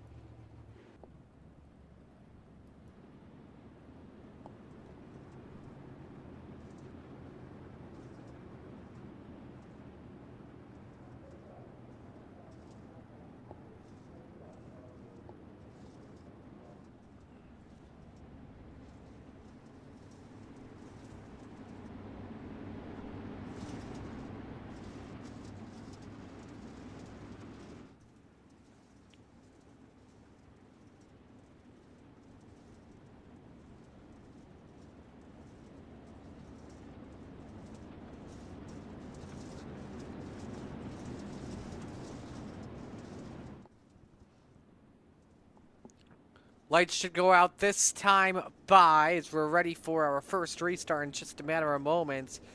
What a dominant start, though, for Joseph Grandi, without question, Brandon. But I feel like whenever we see Joseph off to hot starts like we saw a couple weeks ago at Port Royal, then normally the wheel damages out for some reason, or the wheel disconnects. Hopefully that doesn't happen to him tonight. Don't jinx him, Marty. Come on. That's just me. Hey, he won a couple weeks ago, didn't he? I don't remember. I gotta double check the standings. Remember, he's got 2 wins on the year. So, and remember, that was my pick to win. So, all right, field coming off for turn number 4, ready for the first restart of the night. Grandi selects the bottom, back to green we go. Green flag, green flag. Kale, trouble on the start. Ooh, Shell clipped Ross. He gets a little sideways. Shell was heavy on the binders. That may cost him 5th. Here comes Greg Parmalee on the bottom trying to take the spot away. And here comes, meanwhile, the General trying to pick up some points here on Chad Cote. Can't get second there at the line just yet. Trying to catch Chad Cote a little off suit after the restart. Look at Devo. Where'd he come from? Underneath for 3rd. They touch for just a moment. And the number 5 car breaks through onto the podium. He may have something possibly for Chad Cote in just a moment. We'll look at the 5-lap average. If he gets past the 11 in no time, he'll have something without question. He's ripping that bottom. The Murano line paying off well, but Grandi the quicker car at the moment. Let's see how this looks with Donovan not in traffic. The only guy he just has to catch is Joseph Grandi. Let's see if this graph improves.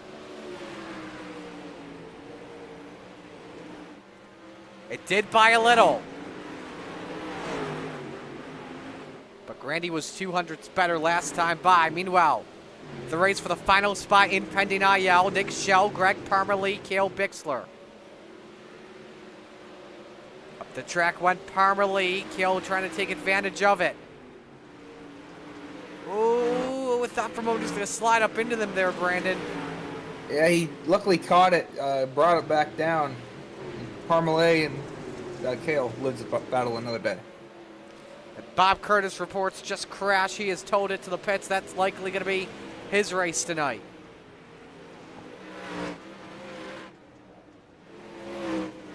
Roger Craig working on Gary Offa meanwhile. That's a battle for 9th, closest race on the track. And now Cote trying to reel in the 5 car. That's going to be very tough, but look at the lead Grandy has once again.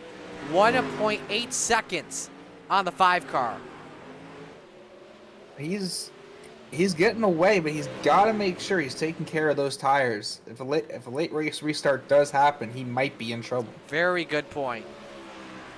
Let's go back to that 5-lap average once again. We saw there Ross lost a little bit of time, but at one point the two were just about even when it came to 5-lap average. But Ross can't have that graph be even. It needs to be better than the 5:18.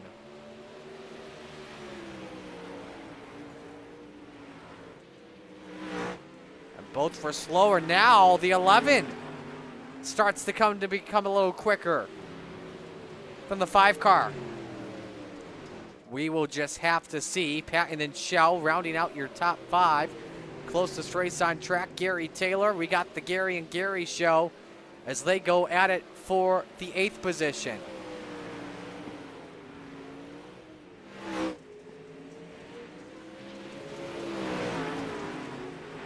Ooh, Taylor really sideways off for turn number 2. Almost thought he blew a tire there.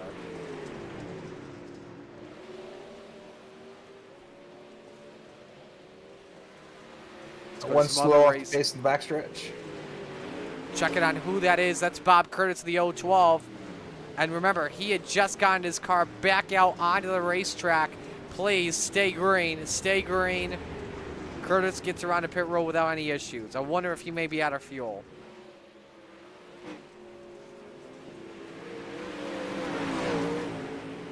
Ooh, Nick Schell sideways off for turn 2. Cale Bixler, meanwhile, says, thank you very much. I'll take it from here. And now we got a 3-man dance for P4.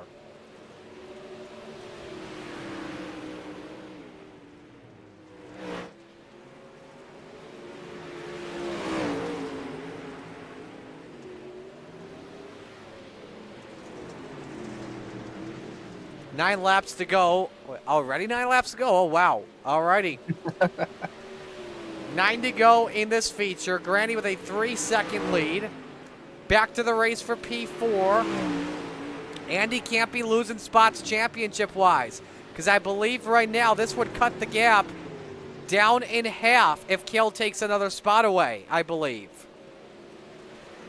Oh, Pat's got a problem. Pat's got a problem with that 87. He jumped down low. I think he let Cale Bixler go by. I'm going to go back and watch that. He just went down underneath on the straightaway and just let the 789 go past him. And now he's fighting for a spot in Renegades. Nick Schell could have a chance at the spot here. That was interesting. I don't quite know what happened there. I wonder if he didn't want to risk any contact. If he wants to keep that IL up. Unfortunately, he already does have a 2X. So that's out the window. That's even worse.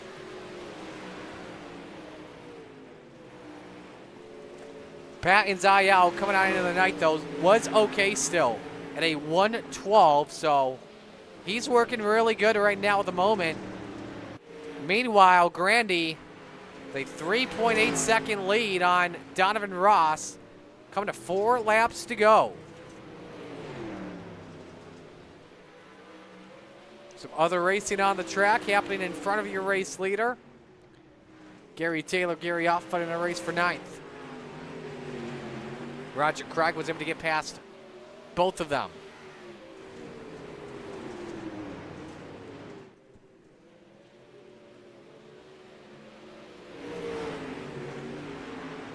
Gap is at 7/10 between Patton and Schell. Schell closing in a little bit. Oh, the leaders were working on Mike Cranmer in the 70. So Patton gains a little more time there. Actually, I take that back. Schell was 2/10 better that last time by. We'll see how that makes things interesting. Meanwhile, 1.5 laps remain here at Williams Grove Speedway for Joseph Grandy, who started on the outside of the front row. Was quickest in qualifying, won his second heat race after passing Chad Cote on the top, taking a page out of. She checked that. He used Chad Cote to his advantage. He passed Andy Patton to get it done.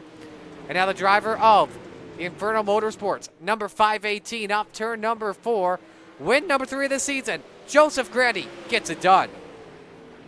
And dominated in style. 5-second win on Donovan Ross. Chad Cote third, the 4th place car 10 seconds back. That's Cale Bixler. And Andy Patton rounds out the top 5. They are all eligible pending IL tonight. And I think Grandy's out of fuel. I don't think he can make it to the podium. I think he used just enough fuel. Push this man. Somebody push this man. They might all be out of fuel here. They're all out of fuel. Wow. Yep. Devo is out. Cote looks like he's out. Oh, Grandy's got a fire now. I think he's good. Oh, nope. They were waiting for him. They were waiting for him. Good sports. As they come here, you look at the results. Biggest mover was Devo up 3. Same with Cale Bixler and Roger Craig. But again, it is higher finisher when it comes to the tie. That counts for the Hard Charger Award. There's a look at the rest of the field this evening.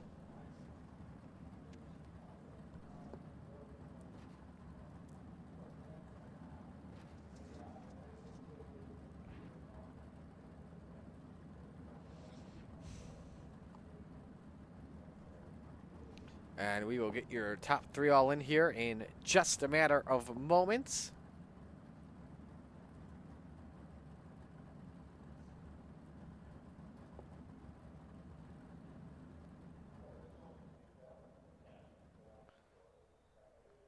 Just need Chad Cote, and then we'll get things started here. Don't forget Renegades coming up next here on the Coast to Coast Racing Network. That should be a crazy one. Renegades at Williams Grove never disappoints, that's for sure, when it comes to the action. So there's Chad. Let's bring him on in here. And Brandon, we'll let you take this one with the Goose. Hey, Chad Stipmer, you got me? I got you, buddy. You know, you ran a heck of a race. Unfortunately, just kind of came up there short to Devo. What more did you need to get back to that 2nd place spot? You know what? I'm gonna be honest with you. I'm completely content where I finished. I don't run the bottom well anywhere. Here you have to. It's technical track here. Grandy, he waited for us for a little while and then he said, "See ya." But no, I'm content with 3rd place tonight. I'd be content with it too. This is a very, very tough track. What do you think that this track was going to play out any differently? I thought the top would have been a little bit better in 3 and 4 early, where you could run it for maybe like the first 6 to 8 laps. But it was, you know, top 1 and 2, pretty much the bottom 3 and 4 the whole night. Absolutely. Who do you got to thank for this run today? All the guys over at All American Motorsports, Josh Whiteman for the wrap, you guys for the broadcast, and Roger for the league.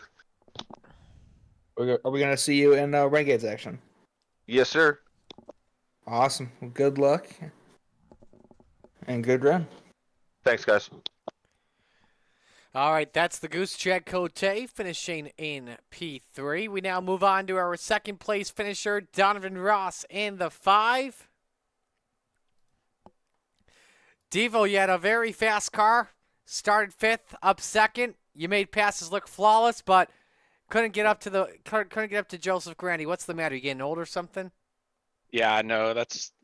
I was sad that Keith wasn't here to race him and they could do their own thing and I could, just hang out back where I was.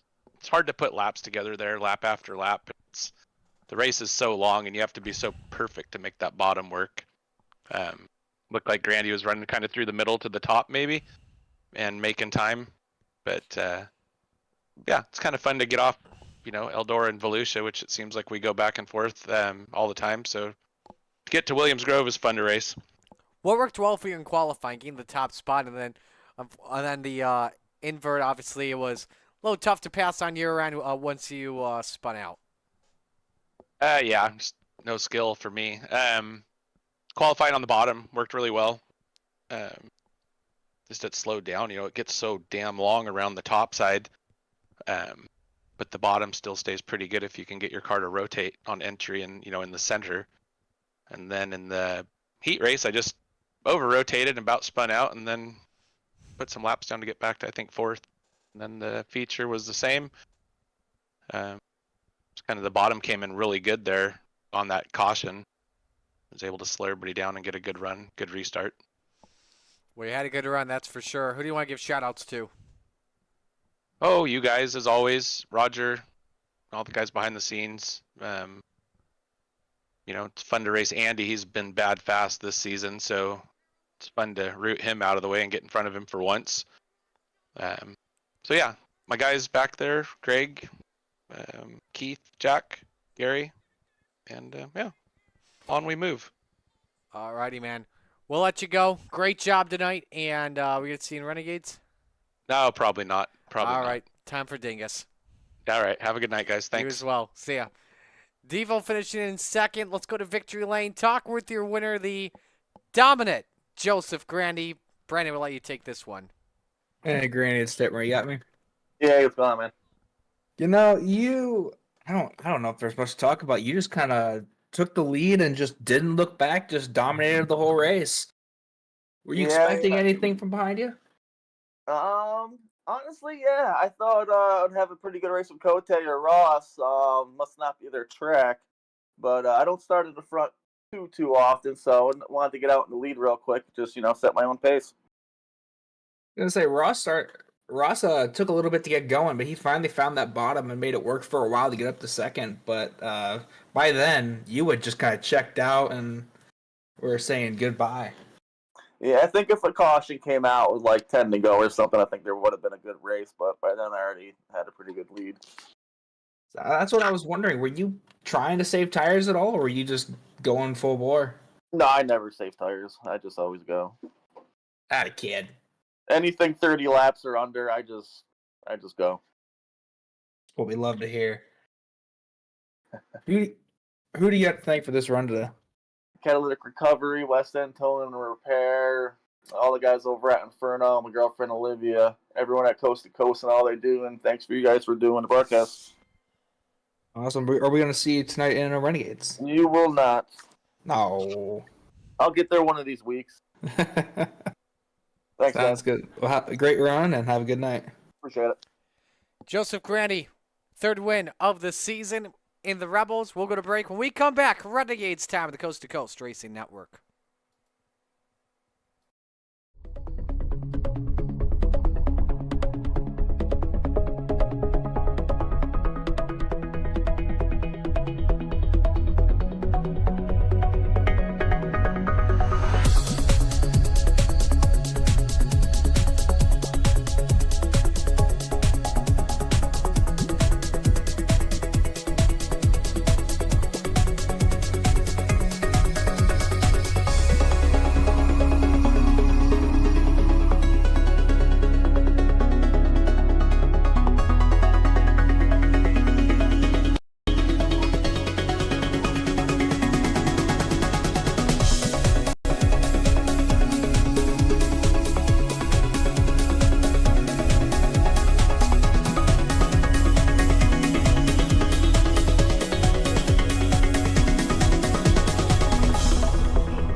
It's time for another edition of RSN Trackside, powered by Bob Johnson Auto Group on Rock Sports Network. Gets on the champion, trying to be a Bit of a hiatus, so let's get.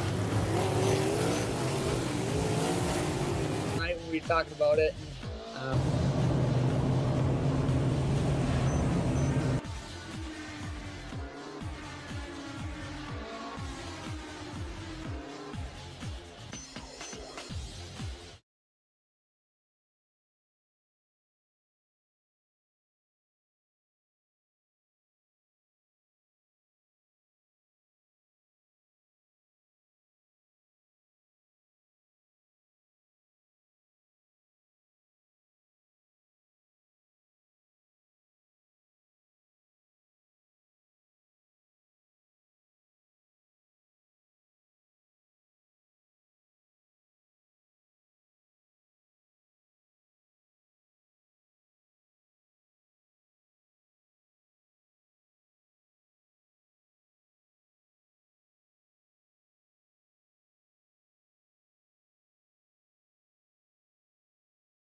outpouring of love was amazing. These dollars had come together to support us, and we realized, no, for us, we wanted to use them to help others. The foundation has done so much for so many people. It helps any family that has somebody, whether it be a crew member or one of the drivers, that get hurt. We can help them to get through the situation. I was injured in a non-wing sprint car accident that broke my neck and left me with a spinal cord injury. I was in the hospital 8 months, and that got really, really expensive, so having that extra help to help push me and my family forward was a big deal. I was involved in a pretty gnarly sprint car crash. Found out my brain was swelling and bleeding. Pelvic bone was broken. I had 2 cracked vertebrae on my back, and I was in the ICU a little over a week. The Steve King Foundation reached out to my parents. We received a donation from them. Immediately, they started me on what's called neurofeedback, and insurance did not cover the neurofeedback appointments. So we received another donation from the Steve King Foundation. It really helped a lot, and I just want to say thank you. Thank you from the bottom of my heart to the Steve King Foundation for everything that they have done for me. This last Sunday, I got to turn laps in my modified here. That was my first laps back in a race car since the accident, and I truly believe that if it wasn't for the Steve King Foundation, I wouldn't be able to do that or be where I'm at today. Yes, Steve's death is the reason the foundation exists, but it's Steve's life, and it's the lives of racers everywhere, is the reason we're able to do the work we do.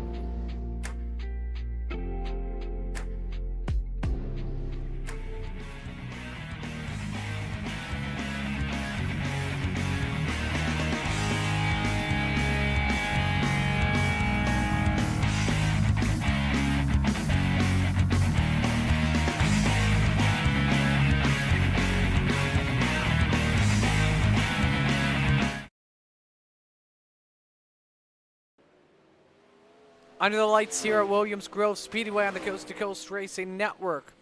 We welcome you back. Marty Stacala with you. Brandon Dittmer alongside me. We're so glad, that you could join us here.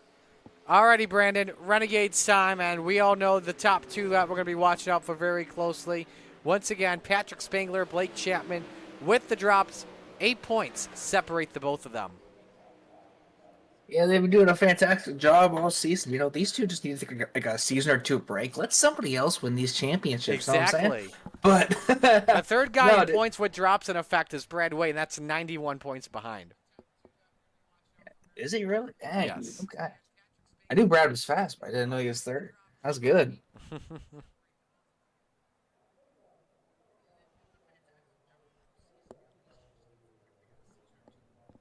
So qualifying is underway. We'll get the first driver here. We'll watch, and we're going to watch the driver of the 114, Brennan Lacey.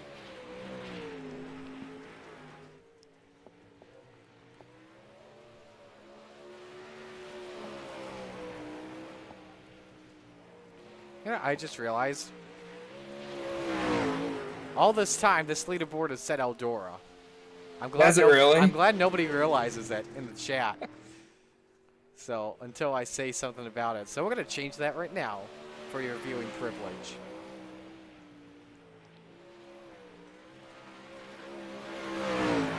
Spangler the quickest, 18.50. Stephen Goldner second, 18.561.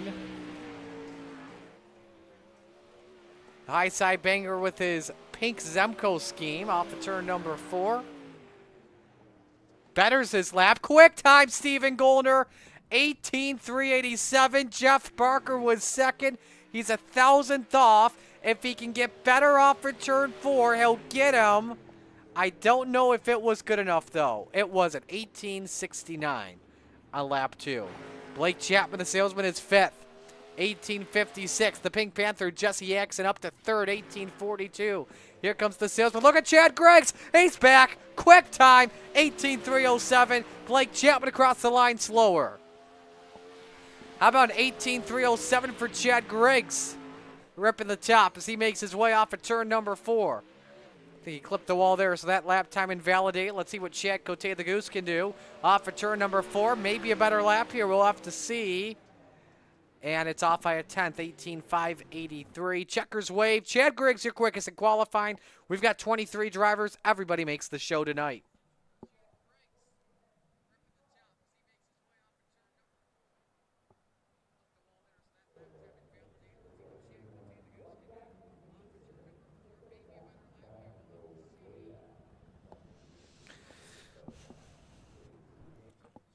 Alrighty, here we go for the lineup for heat race number 1, brought to you by Gambler Motorsports.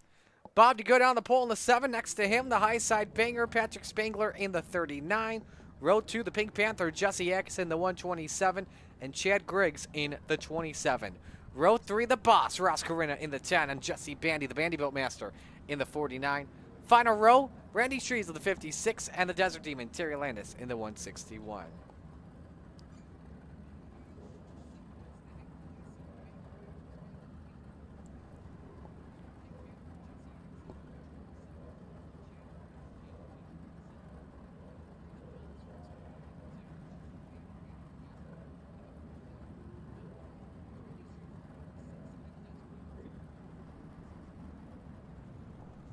So, Brandon, we get ready to go for Heat 1. Who are you keeping your eye on here closely? I think without question it has to be Spangler and Griggs.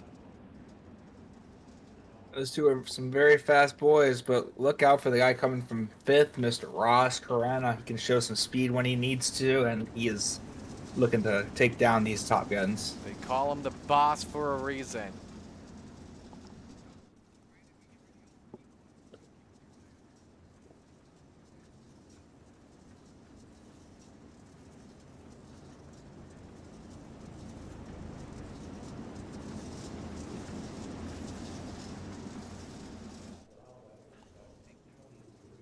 Winner on pole this evening. Everybody makes it into the show.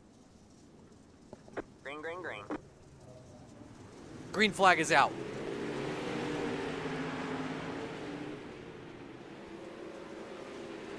Good start from Bobby Good in the 7, but Patrick Spangler gets the wall off for turn 2. Stacks up the outside line. 3 wide for second. Ross Corina with a bold risk. Doesn't pay off, though. He's still 3 wide for third. That's the spot he gets to the line, but does not get the second spot here, Brandon. That was a questionable move by Ross, sending it that deep into 3 with Atkinson that close on him, but we'll start working on second now from Spangler. Can he get it away for the high side banger? He can. Yes, he can. No, he cannot, actually. Spangler hanging on to P2. Bob DeGood, still your leader. Chad Griggs having a tough time passing cars. Battling Jesse Axon for 4th, and it's just not working for right now. Spangler trying to chase down Bob DeGood. Having a good race so far with 4 complete. Left the lane open for the high side banger on for turn number 2, but he cracks the wall. Stays side by side. DeGood now downstairs, slides up the hill for just a moment. Spangler may have a chance off for turn number 4. Do we have a new leader? Not just yet. Everybody breathing down the neck of Bob DeGood. Look at Chad Griggs. Chad Griggs is going to come out and since. Thought for he was going to go 2 for 1. Time to draft off of Patrick Spangler, holding him up just a little bit. At the line. Ooh, Spangler caught the wall. DeGood trying to fight back 2 by 2 into turn number 1. 3 laps to go here in Heat 1. This is a phenomenal battle the leaders are putting on. New leader Patrick Spangler. This could get tight. Oh no, Griggs! Wow, how he kept it on 4 wheels, I don't know. But that puts him down to 4th with 7 laps to go. Now he tries to go 2 for 1 out for turn 2. Bob, be careful, he's right there. Wow, what a move from Chad. What a move by both of them to split. Probably good. Chad Griggs a second. Corina trying to fight back for that second position. We'll watch the 27. Bandy can't get anything to work off for turn number 2. But here comes the high side banger through turns number 3 and 4. Started second, finishes first. Spangler your winner in Heat 1, and he's on the pole. Griggs second, Corina third, DeGood in 4th, Bandy 5th, Atkinson 6th, Landis 7th, Shreves 8th.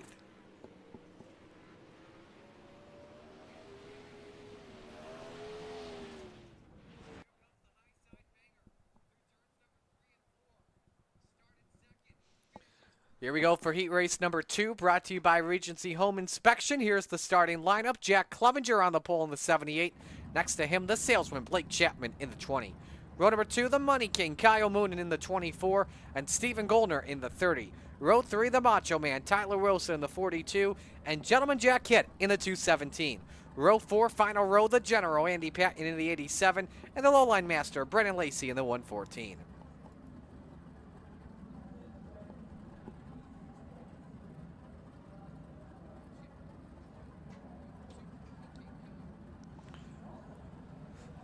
Blake Chapman starting second here will be a threat. Blake's in prime position to just take this lead and not look back. Could have your top 2 in the championship on the front row this evening.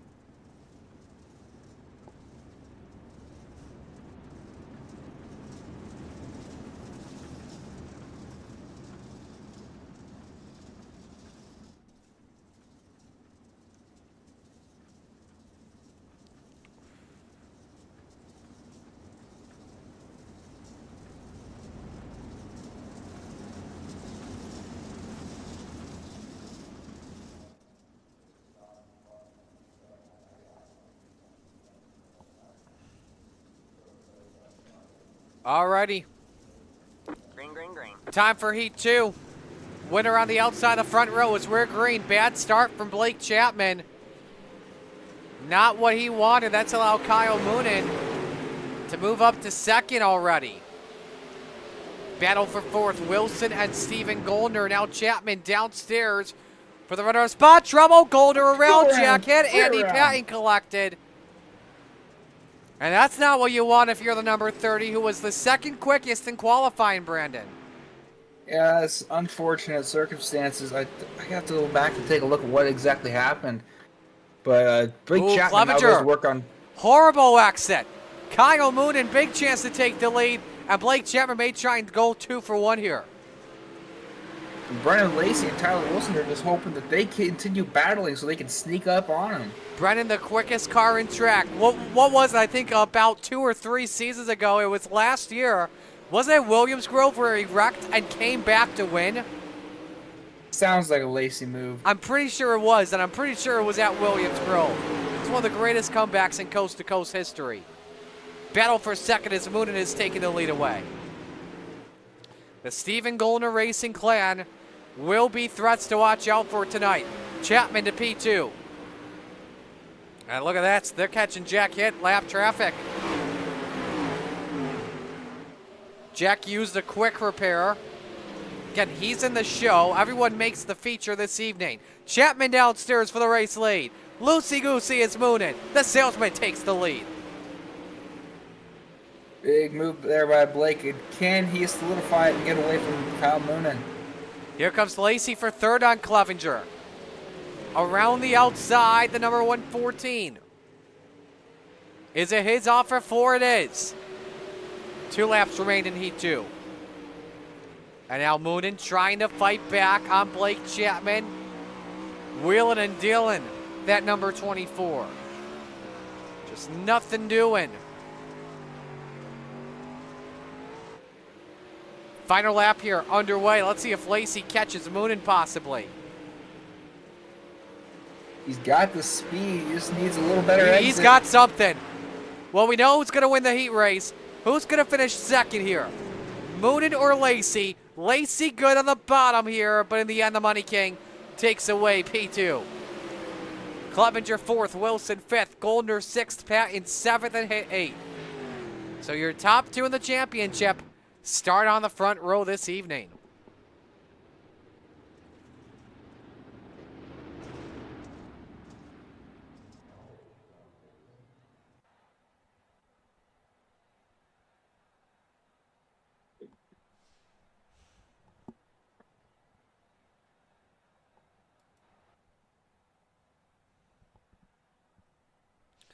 One more heat race left to go. It's brought to you by Maurer Farm Management, official sponsor of the retreads. Gavin Chatham on the pole. He's in the 99. Next to him, it's John Shorty in the 51, coming off a good run at Eldora last week. Row 2, the Goose, Chad Cote in the 11, and the Brewer to Beast, Jeff Barker in the 513. Row 3, Barry Goldner in the 36. Next to him, it's the 789 Mikhail Bixler, final car on the grid. The Spider Monkey, Brandon Dittmer in the 83. It looks like row 2, those two drivers could be teammates. They've got a lot similar paint schemes. They are extremely similar. It's a little more neon on Cote's car. Alrighty. Best of luck here in Heat 2. Thank you. Or Heat 3. Heat 3. And the winner of Heat 3 starts on the inside of row number 2 this evening.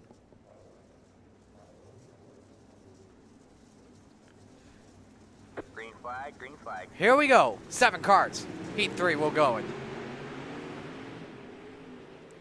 Chatham won an Open 358s earlier tonight. What is first ever Open 358 victory. Short peeked downstairs. The 99 shut the door on him. Barker wants a crack at the top 2.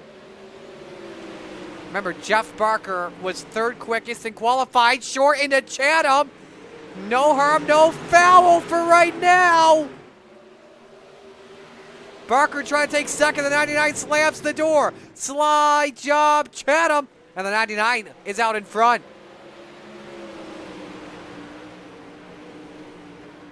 Short tried to put the bumper to Gavin Chatham. The two racing very hard, very close. They can touch, they just can't hit.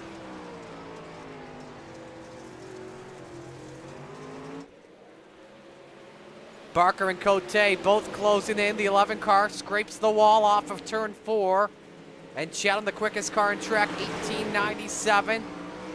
John Short all over, trying to get that slipstream down the back.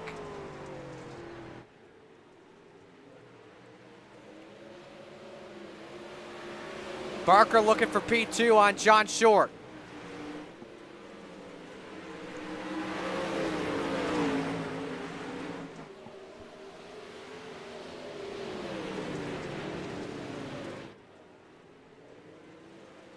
Ooh, Barker sideways off for turn 4. Cote to P3. For right now, not what the Brewerton Beast wanted.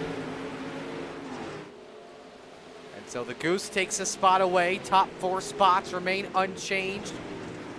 For right now, you got Dittmer, Cale Bixler, Barry Goldner battling in the back 3. 2 to go in this heat.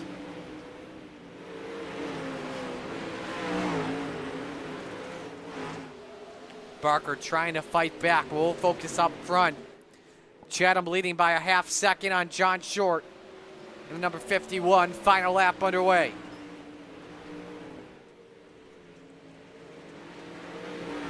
Seems likely that the FTM 99 will start on the inside of row number 2.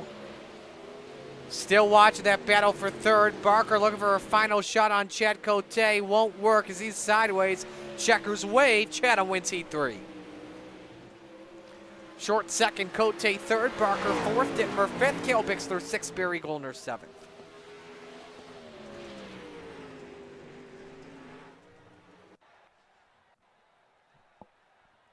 We'll step aside and take a break. When we come back, feature time of the Coast to Coast Racing Network. But first, a look at Speed Weeks.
We're just about ready for showtime here on the Coast to Coast Racing Network. Warm-ups wrapping up as Chad Griggs is the quickest, 18.75. Stephen Goldner second, Jesse Bandy third, Patrick Spengler fourth, Gavin Chatham fifth.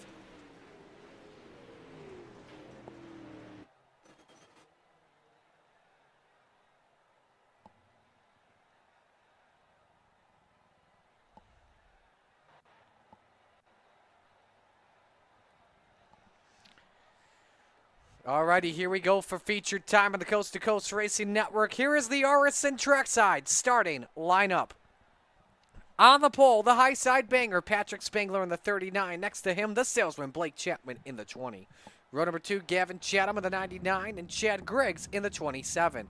Row 3, the Money King, Kyle Moonen in the 24, and John Short in the 51. Row 4, the Boss, Ross Corinna in the 10, and the Lowline Master, Brendan Lacey in the 114. Rounding out the top 10, the Goose, Jack Cote in the 11, and Bob DeGood in the 7. Row 6, Jack Clevenger in the 78, and the Bird to Beast, Jeff Barker in the 513. Row 7, Jesse Bandy, the Bandy Boat Master in the 49. Next to him, the Macho Man, Tyler Wilson in the 42. Row number 8, Brandon Dittmer, the Spider Monkey in the 83, and the Pink Panther, Jesse Atkinson in the 127. Row 9, it's Stephen Goldner. He's in car number 30, and it's Cale Bixler next to him with the 789. Row 10, the Desert Demon, Terry Landis, the 161, and the General, Andy Patton in the 87. Row 11, Barry Goldner in the 36, and Randy Shreves in the 56. Final car in the grid, Gentleman Jacket in the 217. Brandon Dittmer having to take EOL tonight. Brandon, who you picking this evening? I'll give him the high side banger. Give me the salesman, Blake Chapman. That'll be someone likely from the front row, unless Brendan Lacey spoils the party on both or somebody else in the field, like a Chad Griggs or the field. All right, EBD, best of luck here tonight. See if you can make a charge from the back to the front. Thank you. I'll try my best.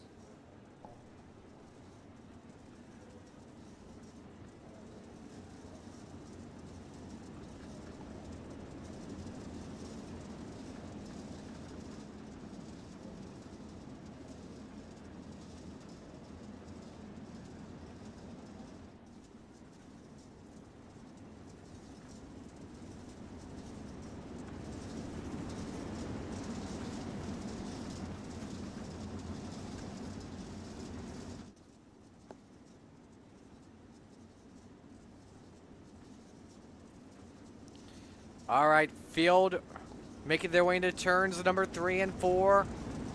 For the final time tonight, it is time to wing it and bring it. Because where else would you rather be than right here, right now? The Renegades at Williams Grove, your top 2 in the championship, make up the front row. It is show time at Williams Grove Speedway.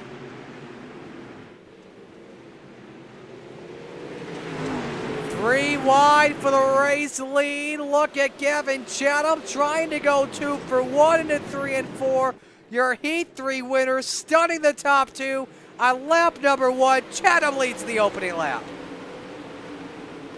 3 wide into the corner. Brendan Lacey in the middle. That looks to be the battle for 5th. Mooning a part of it, and same with Ross Corinna. Spengler loose off for turn 4, has second, cleared from Blake Chapman. Chad Griggs in 4th, Kyle Moonen still 5th.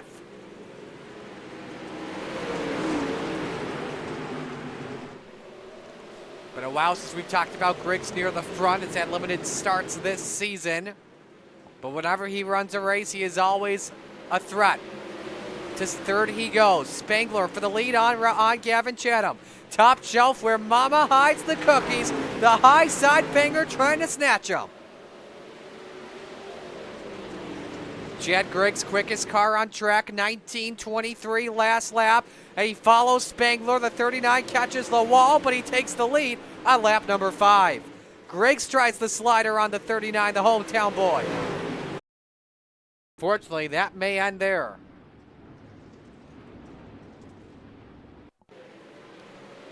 Racing for a position just outside the top 5. Watch the 114. See catch? Ooh, nope, he lifted and short just caught him.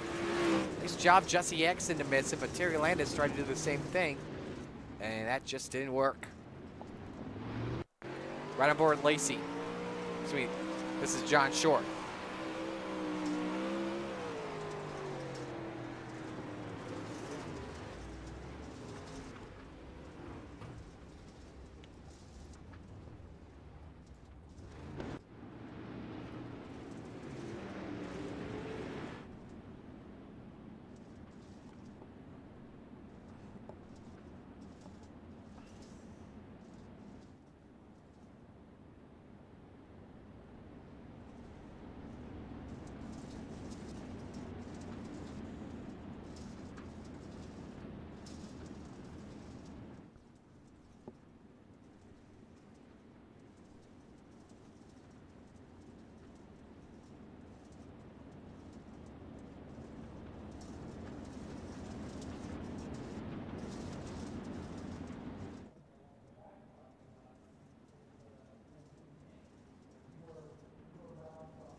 Lights are off, going green next time by.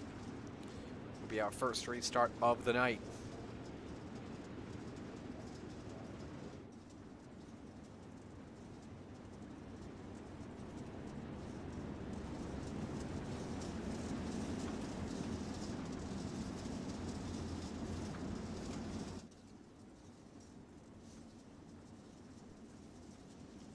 Alrighty, here we go for the restart.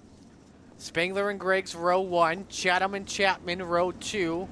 Corinna and Moonen, row 3. Cote Clevenger, row 4. Barker and Bandy round out the top 10. First restart coming on lap 7. Back to green. And Griggs with a great job timing the restart of Patrick Spangler. That's one of the best restarts I've seen from the second place car. And it may work out to his advantage off for turn 2. The 27 to the point.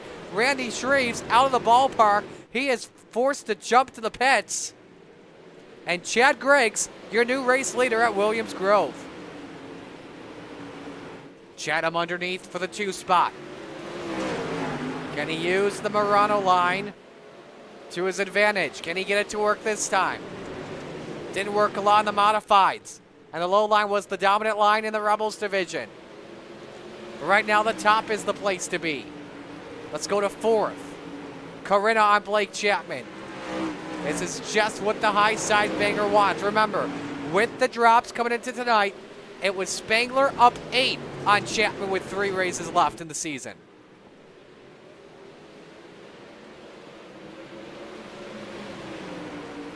Chap and Corinna through to 4th. Got some other changes here, some good side-by-side racing. Clevenger and Atkinson in the race for P8. Griggs has already increased his lead to 1.3 seconds. Let's go to 3rd here. Contact between Corinna and Chapman. We pull up the 5-lap average for the first time in Renegades. Moonen to 4th. We got trouble. Terry Landis, no yellow yet. And now the caution waves. As you saw there, Griggs the quickest on track. We had more trouble. Hit to good Goldner. Barry Goldner to be specific. Show you what happened first to the Desert Demon. Saw he lost the front wing on that 161. He got yeeted, I think, there by Brennan Lacey, and then he catches Jack Head. Let's go on board with the 217.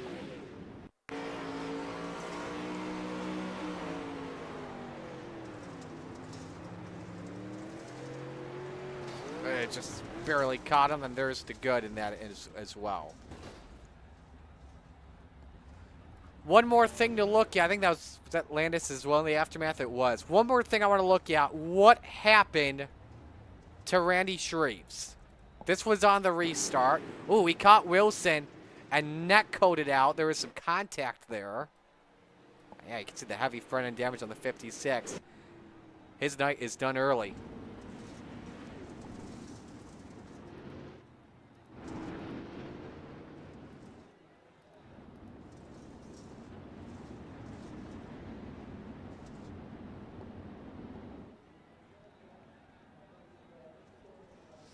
While we wait to go back under the green flag, a reminder at your schedule for next week on the Coast to Coast Racing Network Speed Weeks. We begin things Monday night with UMPs and GT3s. This is Volusia and Daytona. Dirt is first, then asphalt. Actually that's Sunday night. Monday night, we've got open 358s and open 360s all at Volusia.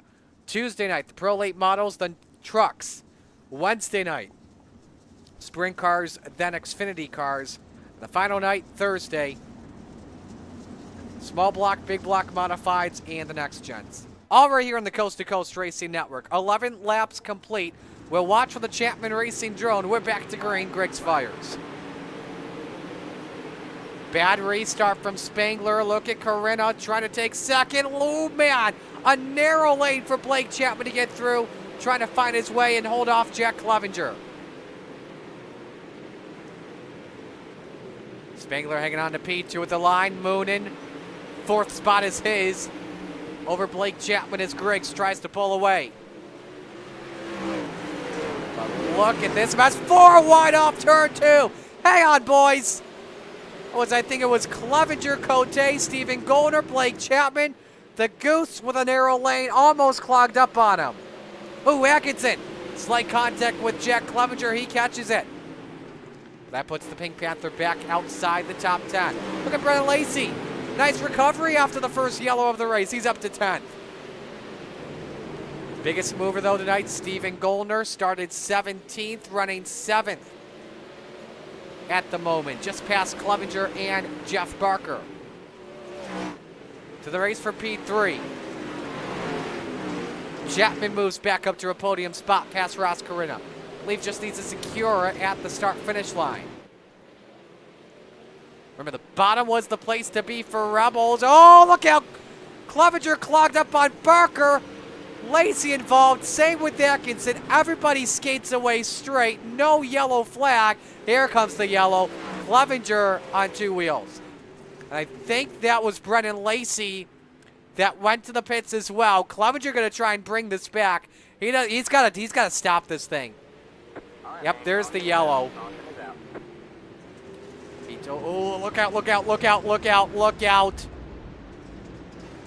Jack, just tow that thing. You are not going to be, I don't think that car's drivable to the pits, even at that slow rate of speed.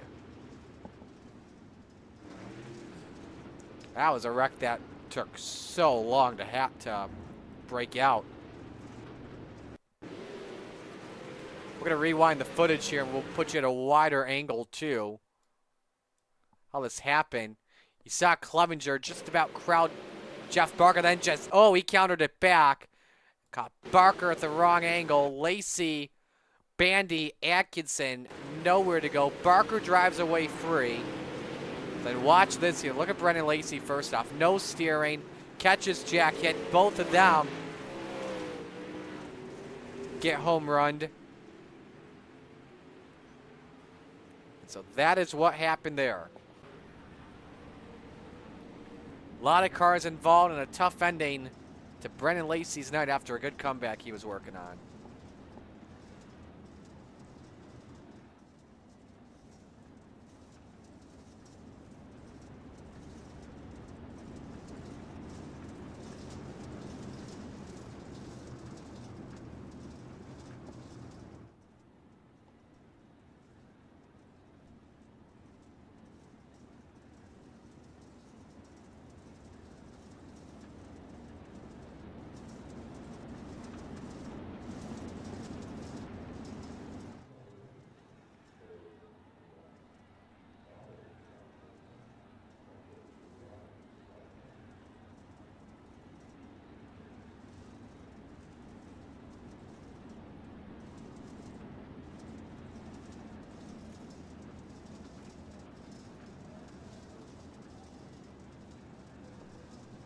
So single file, rest of the race here as we're on lap number 18, past the halfway mark of this 35 lap feature.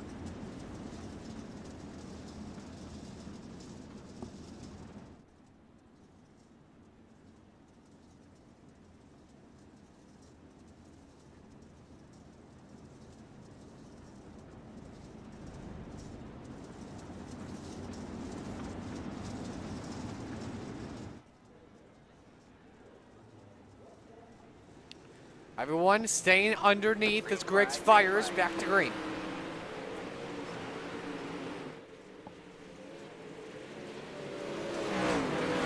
Moonin trying to get around Corinna, but look, oh, we got a yellow again. Landis and Atkinson. Turn 2, that also involves Dittmer too, and I believe the same for Bob D. Good.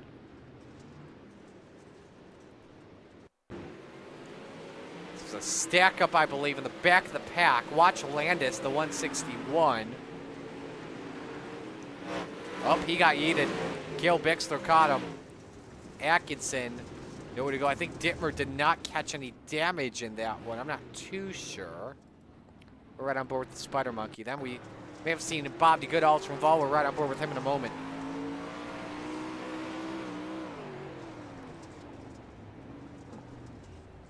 Took evasive action. Ooh, he did catch a powdered donut. Don't know how much that will affect his race car. Here's Bob D. Good. Trying to avoid, just got caught there. A nice 360. A good save from D. Good.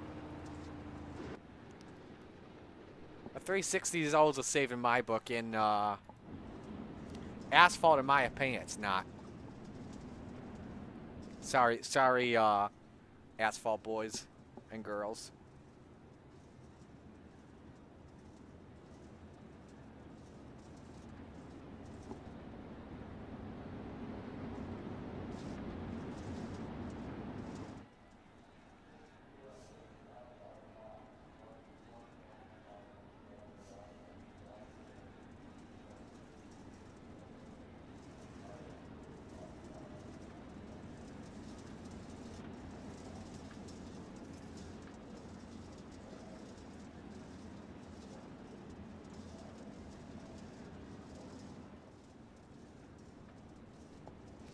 All right. Takes a lap off the board. Should be about 16 to go on this restart.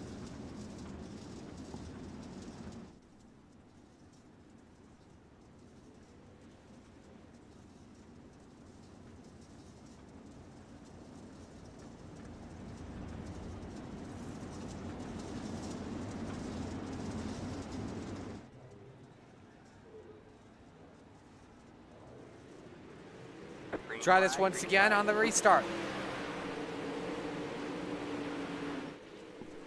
Griggs immediately pulling away here. Spangler second. Chapman still third. Moon in fourth. Good battle for fifth. Goldner, remember, still up 10-11 if he can get past Chad Cote for a spot. Andy Patton is also up 10 spots tonight. The general needs maybe a couple more to get it. But Steven Goldner very fast, a little bit tight, pushes up. Cote, good exit off of turn 2. Moonin up on the wall on the 24. As he hangs on to that, look at Wilson, wanting 7th. Yellow, Brennan Lacey. The field slows up to the Steve King Foundation pace truck. And a frustrating night at a track for Lacey may be over tonight. It's at least 6 or 8X I can recall for the drive of the 114. Catch the swell here, he did, and around he went. Ooh! And then a big hit in the inside. Just for extra.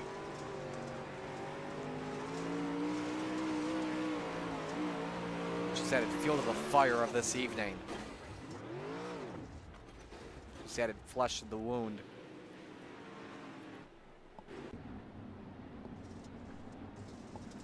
Lacey's got the thing towed, which maybe try and get that back out there for a good finish, but obviously risking some max. He's probably close to being done at this one.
Try this once again off of turn 4. We got 15 laps to go.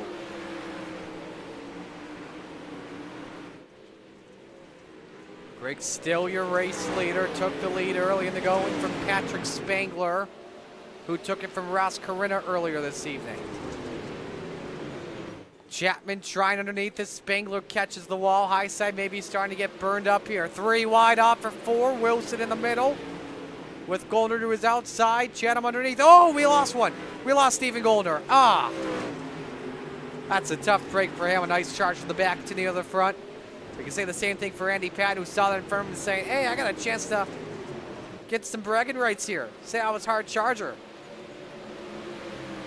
Cote up in the wall as well for a moment. Yeah, it's wall like one scrape like you saw there for Moon. If you hit it hard enough in turn 1 and 2, you can bite your rear end out.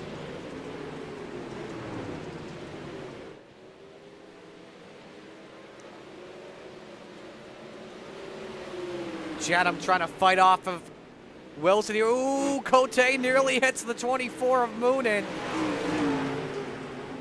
All right, some wild racing here. 4 cars under a blanket for this 5th spot. 11 laps remain here at the Grove.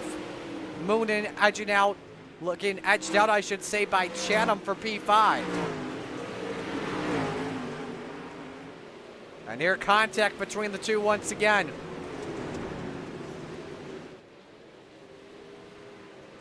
Just utilizing that bottom, trying to gain speed, and he still edging out, nearly identical laps. We got a race for P2 here. Could it be championship points valuable? Blake Chapman versus Patrick Spangler in the hunt for second. That high side thinning out for that 39. As we've got 9 laps remaining, your 5-lap average looks like this. Chad Griggs and I believe, if I look at that right, that's Gavin Chatham, nearly on the same pace. And it's updated once again, but that Griggs car, very dominant this evening. 1.8 second lead on Patrick Spangler. Remember, he was the quickest in warm-ups. So things worked out his way with the setup, with the way the track conditions were. Chatham, meanwhile, in 4th. May want a yellow if he wants a chance at a podium spot. 7 remain. Still has to deal with Ross Corinna for 4th. Let's go on board with the boss.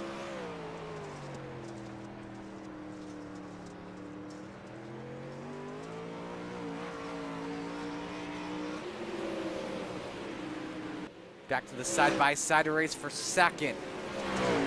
For Chapman, very good in the bottom when the race is late in the stages.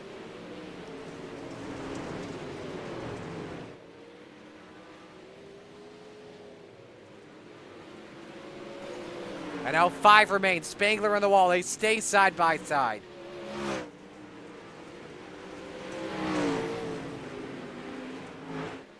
Griggs in some lap traffic. He doesn't want a yellow, though, that's for sure. Can the 20 car get second off for 4? Spangler fighting that car off at turn 4. And the salesman takes P2. Big points right there, possibly. And now Gavin Chatham is closing in on both of them. Chatham looking to steal a podium finish. Man, Chad Griggs has no idea what he's missing. Spangler fighting the top. Oh, Moonin it. His ball parked it. He's done for the night. That's a rough break for him. Spangler just has to keep the car out of the wall in 1 and 2, and maybe the same for 3 and 4, and he's good. He's fighting for 3rd. Gavin Chatham takes the spot away. Can he secure it at the line? Yes, he can. The 99 up to P3. Landis off the pace of the 161. That could get interesting with 2 laps to go. Hopefully he's got enough fuel, but look at the space between Griggs and Blake Chapman. Off at turn number 4, white flag waves. Final lap underway for Chad Griggs. Hasn't had a lot of starts with us this season. This is race number 5 of the year for the Scott Thomason Racing, number 27 as he makes his way through turns number 3 and 4. First win of the season. Chad Griggs takes the win at Williams Grove. Battle for second, Blake Chapman for third, Patrick Spangler, Gavin Chatham at an issue last lap and loses out on the podium. Ross Corina 5th, Andy Patton in 9th, your hard charger up 11. But it's Chad Griggs that spoils the night of the 2 championship contenders. Donut time for the 27.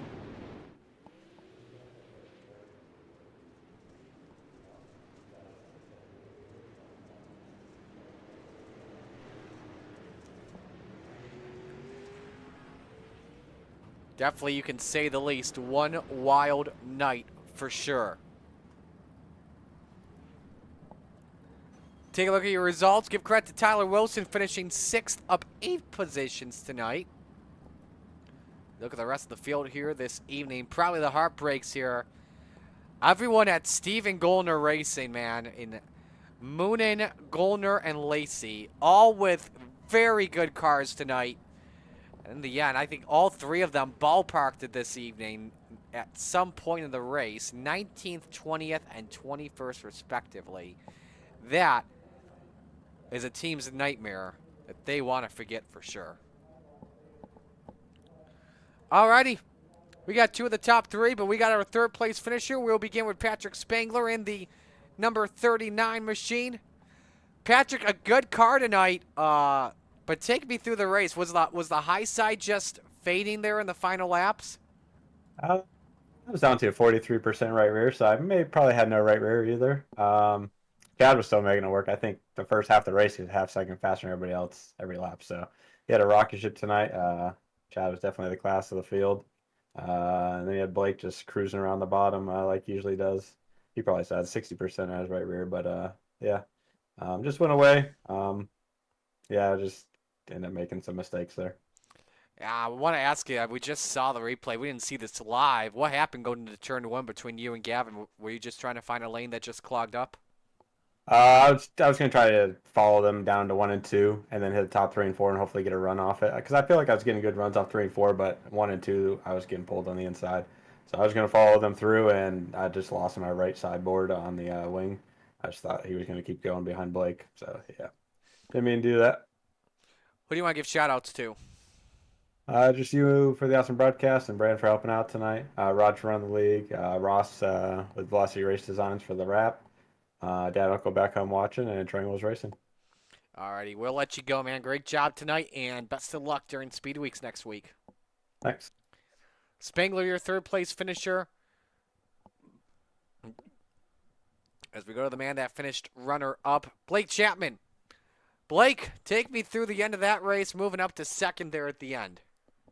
Yeah, I can see, Patrick me and him were pretty even, but, I was just kind of waiting for him to make a mistake there, and I'm guessing his tires were starting to go away on him there towards the end because he's running that top pretty hard. So we were able to just keep it on the bottom there in 3 and 4. We had to get on the brakes a lot during this whole race. So, that was a little bit challenging. We didn't feel like we had a great car tonight, but we just were able to slow it down enough to get through the corners and then hammer it coming out of the corners, and it was just enough. Late in the race, did it seem like you had your car set for the type of track conditions late in the going? Yeah, I tried to set this thing up to run that middle. Looking at it in the warm-ups, I thought that top was going to be gone, and I thought the bottom was going to be gone, so I figured that middle was going to be the place to be. So I took a lot of gear out of it and made a couple more adjustments to kind of tighten it up a little bit. And, it just wasn't working out very well for me. So, we'll have to note that, and next time, commit to a little more to the bottom or the top. Who do you want to give shout-outs to? Yeah, I got to thank the family for watching. Got to thank all the guys out at the Cried Sim Racing team, especially Shorty and Terry for running with me tonight. I got to thank Preston at Epsilon Sprint Wraps and Andy at AJ Custom Creations. Of course, I got to thank Galen's Gourmet Popcorn. They got some of the best stuff out there. You can head over to their website. And don't forget to use code CART, that's C-A-R-T, at checkout for 15% off some of their very delicious popcorn. And I got to thank you for putting this broadcast on. Alrighty, man. We will let you go. Great job tonight, and we'll see you during Speed Weeks next week. Thanks, Marty. All right, that's Blake Chapman, our 2nd place finisher. Now we go to victory lane to talk with your winner, Chad Griggs. It's good to see you, man. Where the heck have you been lately?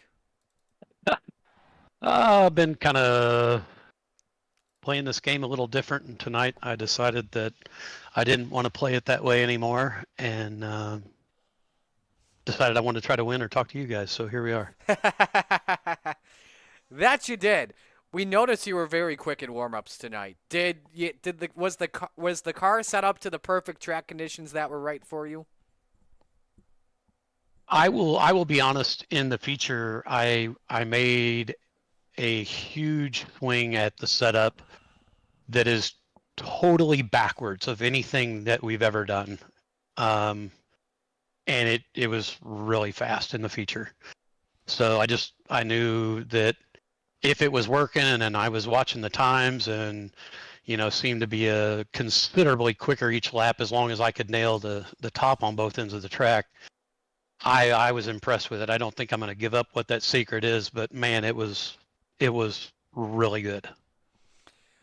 Who do you want to give shout-outs to on the run? Thank you guys for the broadcast. You guys do a great job.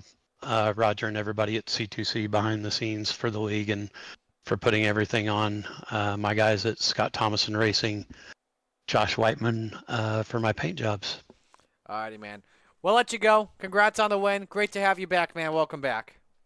Thank you. Appreciate it. Chad Griggs, your winner tonight in the Renegades' first win of the season. And so wrap things up here tonight. Brandon, your final thoughts on a good night of racing here at Williams Grove as we turn our attention over to Speed Weeks next week. Yeah, Williams Grove always brings some good racing competition and some fierce battles, and just saw more of that tonight. Sometimes this place can get one lane. I think we did see a little bit of that tonight, but otherwise these guys are so good they can almost make any lane they want work.